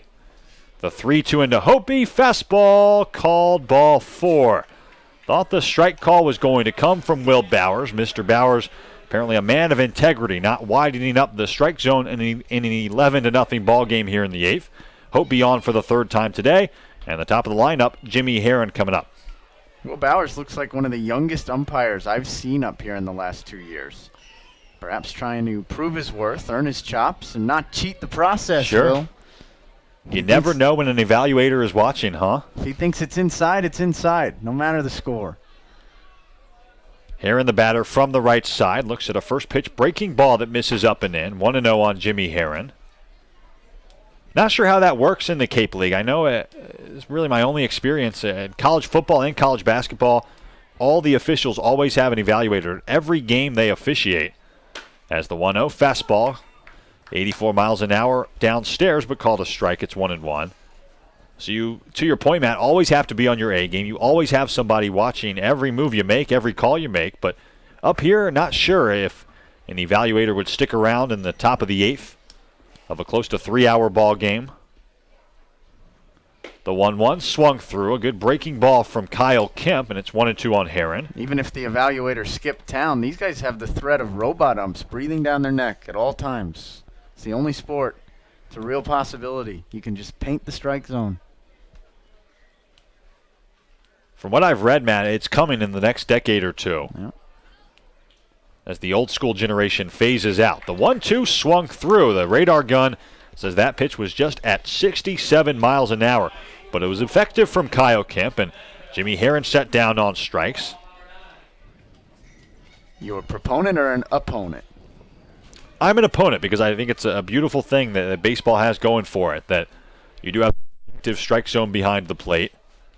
Not a lot of other sports you can say that about, where it is so up to the home plate umpire to make every single call, but that's also the negative that a lot of pro robot ump people would claim. Got to hear your opinion as the first pitch into Paul misses low. It's 1-0. You ever seen 2001: A Space Odyssey? I have. Where Hal turns on the entire crew? Sure. Don't want the robot turning on the entire field of play. So I will take that as an I don't know. Okay. Can of worms. It sounded pretty negative. The runner at first, Hopi, 1-0 count here into Paul. He swings and skies one to straightaway right. Conine back, looking up, and there it goes into the trees off the bat of Ethan Paul. The longest home run I think we've seen all summer, Matt, well into the woods behind the right field wall here at Lowell Park. A 2-run shot off the bat of Paul, and the floodgates still haven't closed here in the 8th. It's now 13-0 Orleans. And the combination of Keaton Gibson and Kyle Kemp may have awoken a sleeping bear in the form of the Orleans Firebirds, Will, because despite entering this half inning without a single extra base hit to their ledger so far tonight, the Firebirds now have 4 in this half inning alone. 1 3-run home run, 1 2-run home run, and a set of RBI doubles. It's the first home run of the year for Paul. RBIs number 4 and 5. 13-0 the score. Orleans is officially batted around as Brandon Riley makes his way to the plate and looks at a first pitch breaking ball that misses low. It's 1-0. Ethan Paul in his second year on Cape Cod, Matt, and I remember coming into last season reading about Ethan, and in his freshman season at Vanderbilt, an article claimed that he had a light pole high up the light pole with a 2-run blast to the pull field. I'd imagine if there were a light pole where that ball landed, it would have hit at least 2/3 of the way up. That ball just absolutely launched. As the 1-0 misses outside to Riley, it's now 2-0. He doesn't profile as your prototypical power hitter. He's just 5'10", 175. But I guess when he runs into one, he can make it go a long way. 2-0 misses outside. Now 3-0 in from Kyle Kemp. The 2 home runs we've seen here in the 8th from Orleans have been absolute no-doubters. Just a different kind of sound off the bat. First the 3-run shot off the bat of Passatempo, and now the 2-run long ball off the bat of Paul. The 3-0 outside corner, a generous strike call from Mr. Bowers that time, and the count now 3-1 on Riley. I don't want to take anything away from Ethan Paul nor Steve Passatempo, who hit those 2 home runs, Will, but those are the type of pitches that you put your meat and potatoes swings on, too. They were right down the middle fastballs, and both of them knew what to do with it. 3-1, a not right down the middle fastball from Kyle Kemp. It's the 3rd time Brandon Riley has reached base via a walk. The 3rd straight time Riley has done so. The 2nd time in this inning he's done so, and he's at first. Still 2 outs, and Cesar Salazar coming up for the 2nd time this inning. We saw last year, Matt, Ernie Clement, he was a right-handed hitter all season long, was, I believe, 1st in the league in average when it was all said and done. At one point, he strolled up and just hit from the left side just for fun. He got an infield single, actually. You're hoping right now, I think, if you're Cotuit, for Cesar Salazar to pull something like that and try to bat from the right side against Kemp. Maybe we're not to that point just yet, but feels like we're getting there. It's the first pitch fastball into Salazar, misses outside. It's 1-0. We're also at the catch-22 point for Kettleers pitchers. They've now walked 8 Orleans batters. When they're missing nowhere close, so then they employ the strategy of throwing it right down the middle, and it ends up over the fence. Salazar 1 for 5 so far tonight. As the 1-0 kick and delivery from Kemp lined right into the glove of Chandler Avant, who leaps and makes the play for a merciful out number 3. Orleans, as I count them up here, adds 6 on 2 long home runs. And we'll head to the bottom half of the 8th. Finally from Lowell Park, it's 13-0 Firebirds on the Cotuit Kettleers Video Network.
Will Greer, Matt Rigby alongside you as we move to the bottom half of the 8th inning tonight from Lowell Park.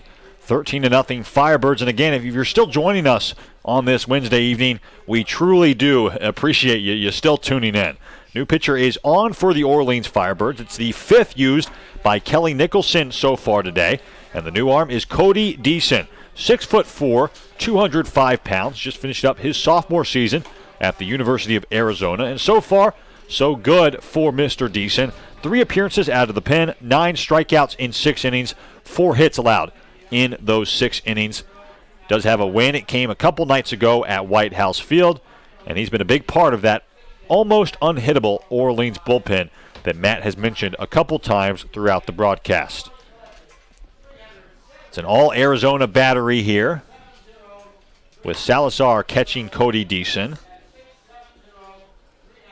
And apparently, Matt, I came back from break a little bit too soon. There's not a ton to say in a 13-0 ball game as we move to the bottom half of the 8th. Now the throw down a second comes from Salazar, and we're just about ready to get back underway here from Lowell Park. Top of the order due up, Conine, Dillard, and Avant, the scheduled 3 hitters.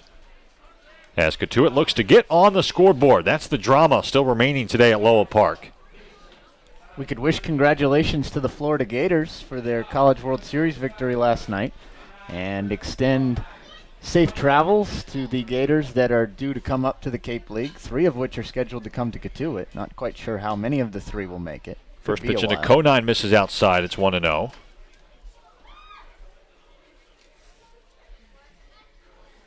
Conine so far today 0 for 3 with 3 strikeouts. As the 1-0 swung on and lifted to straightaway left field. Stroshine is over. It's quite playable for Mr. Stroshine, and he gloves for out number 1 here in the 8th.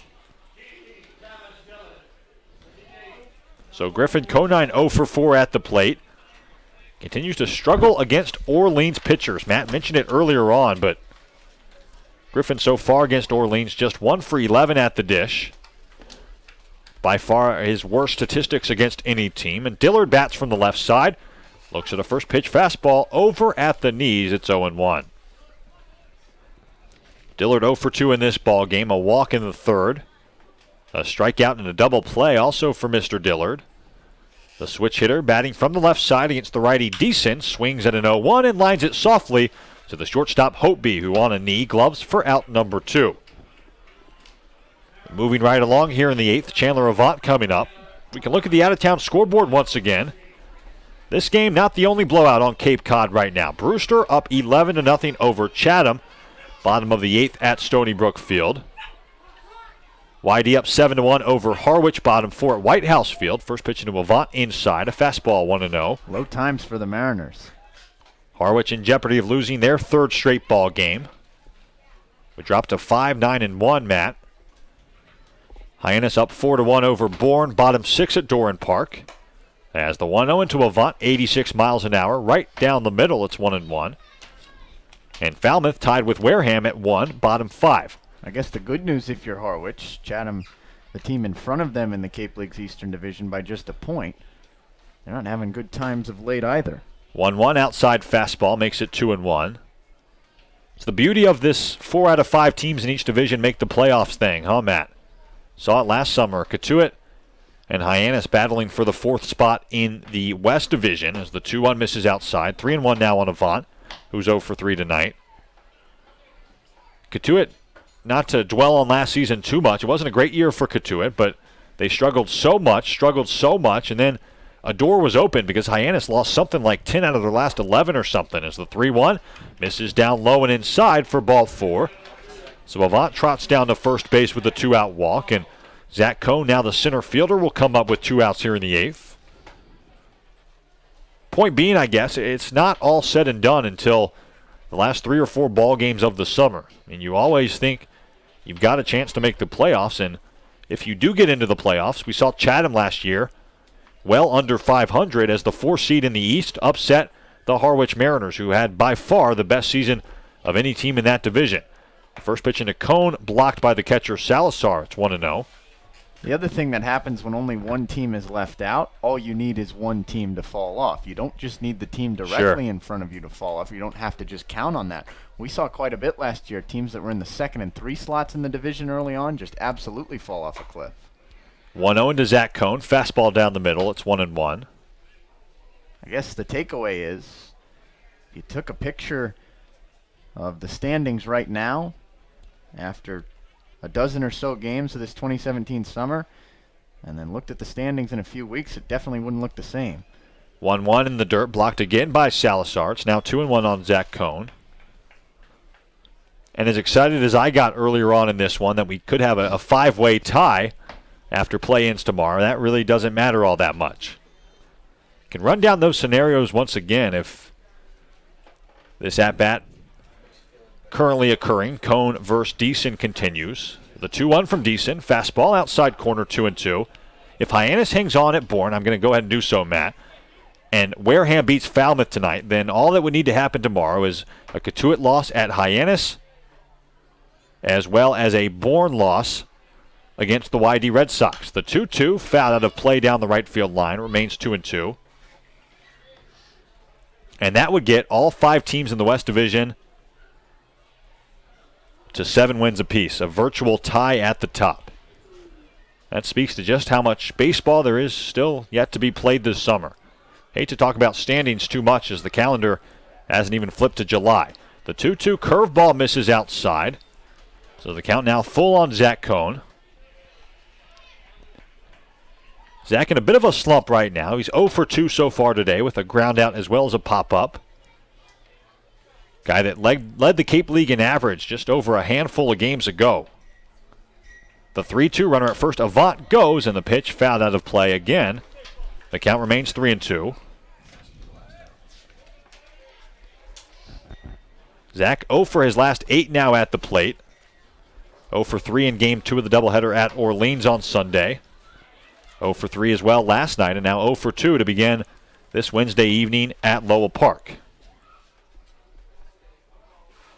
The 3-2 runner again goes, and again the pitch fouled back to the screen. It's 3-2. Next pitch will be the 9th of the at-bat, I'm told, from Kara Biernat, one of our video production interns here in the booth. Make it 0 for 9 for Kona. I forgot to pencil in another one of the outs he made in this one. So he's 0 for 3 at the plate as the 3-2 runner goes, and the curveball taken right over the middle for strike 3. It's the way it's gone for the Kettleers so far in this one as third base umpire Rick Antonio claps out at second base. He says, let's play on, guys. So to the 9th we go, a 13-0 ball game on the Cotuit Kettleers video network.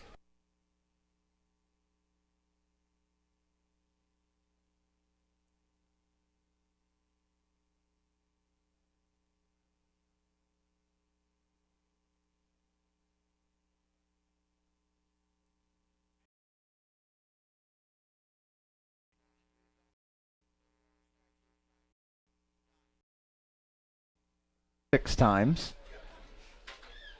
Usually means things went wrong somewhere along the way. Tonight, it was mostly in the 8th inning. The 0-1 pitch is a strike. 6th in the 8th. End up being their 6th of the night. Starter Kevin Smith pitched 4 hitless and scoreless innings on the mound, taking just 52 pitches to strike out 6 and walk 3. He gave way to Taylor Sugg, who gave up 2 of the 3 hits tonight in 1 scoreless inning. The only other Orleans pitcher to give up a hit, Graham Stinson, gave up 1 back in the Cotuit 7th. Cody Deason has worked a scoreless inning. Parker Kelly has worked a scoreless inning as well. And now for the second time in 4 days, the Kettleers will take their cuts off of Brett Daniels. Daniels, a North Carolina Tar Heel, making his 4th appearance of the season. He's got 1 save in his first 3 appearances. He's pitched to a 1.59 ERA in 5 2/3 innings, giving up 4 hits, 1 run it was earned, 6 strikeouts, and no walks. Daniels gets the sign from his catcher Salazar in the first pitch to Brett Kinnaman. A big swing and a miss at a fastball that runs up and in. It's 0-1. If Orleans can hold on for the final 3 outs without allowing a Cotuit run to push across, it would be the 4th shutout of the season already for the Firebirds in just their 15th game. That would give them the most in the Cape League this season. The 0-1 misses low and outside, 1 ball and 1 strike.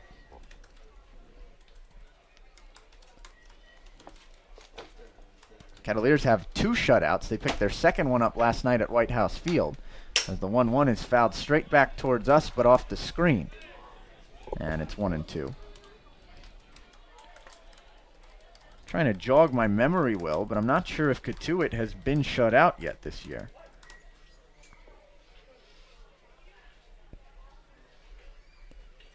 One-two pitch to Kinnaman, skips in low and away, and it's 2 balls and 2 strikes. Doesn't look like it, Matt. Yeah, they have not yet. Yes, they have. 4-0 on Sunday against these Firebirds. So 2 of the 4 shutouts for the Firebirds would be against Cotuit. And Orleans leads the league now in shutouts if they get this one with 4. Really good pitching staff. 2-2 pitch misses up and away to Kinnaman, and the count runs full. So Brett Kinnaman not getting cheated. Has worked the count full. And now the payoff pitch. Takes it up and away, ball 4.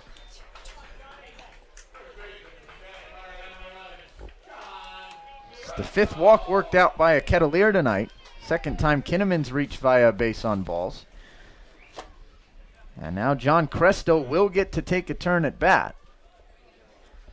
as he hits in place of Michael Tolia. My apologies if I said that Tolia would take this turn. Cresto came in to play first base for Tolia a couple half innings ago. And now the first pitch to Cresto, hammered towards the left field side, backing up the left fielder Stroshine, looking up because that ball is way out of here. John Cresto breaks up that potential fourth Orleans shutout with a 2-run bomb here in the bottom of the ninth. And with all 3 outs still left to play with, put the rally caps on, it's just an 11-run deficit. A lot of time left, Matt. 3 outs to work with, as you just said. You never know. John Cresto got an absolute hanger from Brett Daniels, and Cresto knew what to do with it. Waited on it and creamed it to straightaway left into the shrubbery for his second home run of the year. Bet he'll be in the lineup tomorrow. First pitch to Luke Alexander, a breaking ball for a strike at the knees, and it's 0-1.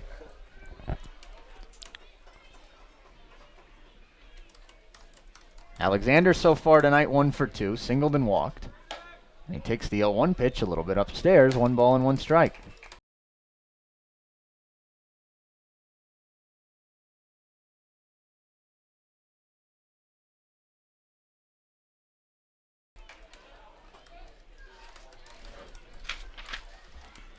For Cresto, it's runs batted in numbers 11 and 12 this year as the 2-1 pitch misses outside to Luke Alexander, and it's 3-1. That breaks a 2-way tie atop the RBI leaderboard for the Kettleers. 2-1 pitch, swing and a miss by Alexander, and it's 2-2. Count check. 2-2, not 3-2. Cresto entered tonight with 10 RBI.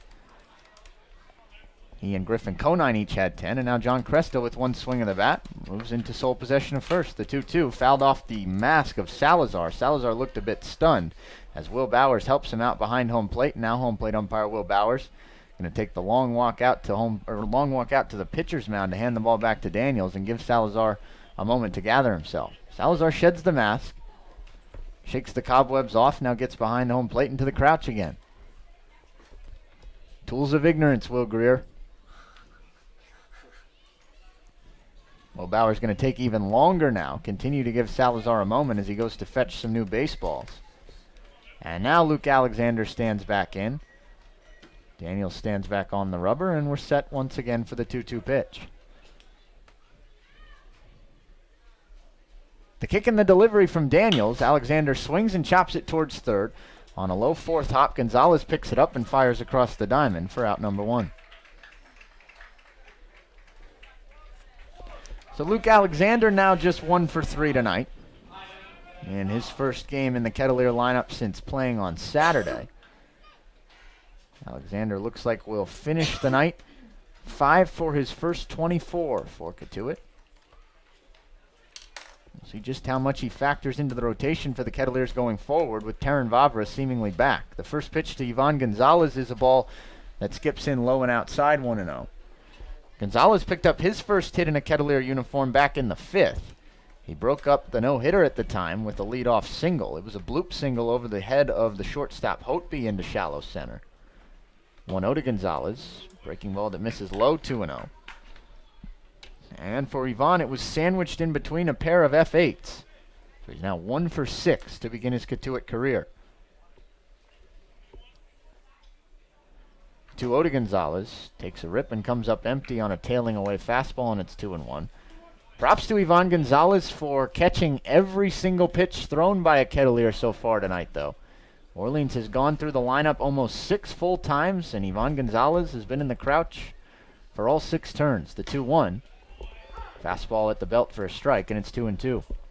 Yeah, you think Gian Martellini is pretty pleased that this is his day off in this ball game? The 2-2 to Gonzalez. Swing and a miss, strike 3. Ball gets away a little bit from Salazar, but he picks it up, clears everyone off, and fires on to first to complete the strikeout for out number 2. Well, obviously Martellini couldn't have picked him, but I'd agree with you, Will. Not the day you'd want to be behind the plate, and I'm sure he'll gladly take today as his day off.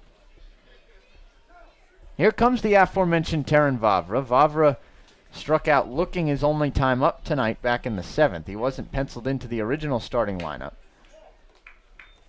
And he takes the first pitch fastball outside for ball 1. Vavra's first game back since becoming concussed on opening night in Bourne was last night at White House Field. Vavra was the designated hitter for the Kettleers in that 3-0 victory. As he takes a big cut and comes up empty at the 1-0, it's 1-1. Tonight, Vavra coming off the bench gets into the field for the first time. He's played the last 3 innings at shortstop for the Kettleers, and he's taking his second at bat. The 1-1 pitch, grounded towards second. He rolls over one. Paul circles it, scoops it up, fires on to first in time, and the ball game is over. 13-2, Orleans completes a slaughter of the Cotuit Kettleers in their first trip to Lowell Park in 2017. The Firebirds push to 5 straight wins and 9-2 in their last 11, and they become the first team in the Cape League in 2017 to reach 9 victories on the season. Cotuit continues their seesaw with 500 after moving back above the 500 mark last night with a victory over Harwich. They fall back to 500 even tonight in this 13-2 loss, as they're now 7-7. 13 runs, 15 hits, 1 error for the Firebirds. 2 runs, 4 hits, 3 errors for the Kettleers. We'll come back with a brief segment wrapping things up statistically and analytically, and then Will Greer will have what we learned tonight presented by Curry College on the other side during the Cotuit Kettleers post-game show on the Cotuit Kettleers Video Network.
Back from Lowell Park, where the final score tonight between the Firebirds and the Kettleers was 13-2 in favor of Orleans. Orleans wins their 5th in a row, their 9th in 11 tries. Kettleers continue to go back and forth with the 500 mark, as they're now back to 500 even at 7-7 overall. Kettleers remain at 14 points, and they'll have to get things going with a string of 7 consecutive games starting tomorrow at Hyannis against inter-division foes. 13 runs, 15 hits, 1 error for the Firebirds, 2 runs, 4 hits, and an uncharacteristic 3 errors for the Kettleers. Time of the game, 3 hours and 8 minutes after we played 3 hours and 9 minutes last night at White House Field. The difference, last night's game saw only 3 total runs. Tonight's game sees 15 total runs. Goes to show you never can tell, I suppose. Winning pitcher for the Orleans Firebirds is at the discretion of the scorer, so we don't exactly know yet, and that's because Kevin Smith was unfortunately on a pitch count and an innings limit, we assume, tonight. I say unfortunately because Kevin Smith had no-hitter stuff. He had given up no hits through his first 4 innings on the mound. He had given up really no solid contact either. He had already struck out 6 Cotuit Kettleers and walked 3. If you're a Kettleers fan, it's obviously not what you want to see, but if you're just a baseball fan in general, Kevin Smith probably impressed you quite a bit tonight if you were tuning in or if you were present in the ballpark. Could give it to Taylor Sugg, I suppose. He was the next pitcher on. He pitched a scoreless inning, but a lot of Firebirds pitched scoreless innings tonight. Parker Kelly threw 1 scoreless, Graham Stinson threw 1 scoreless, and Cody Deason threw 1 scoreless. So somebody in there, take your choice, will be the winning pitcher. Perhaps we'll update you tomorrow, just so that we can cross our T's and dot our I's. The losing pitcher, that one's not too hard to figure out. Jace Van Senna made the start tonight for the Kettleers, and he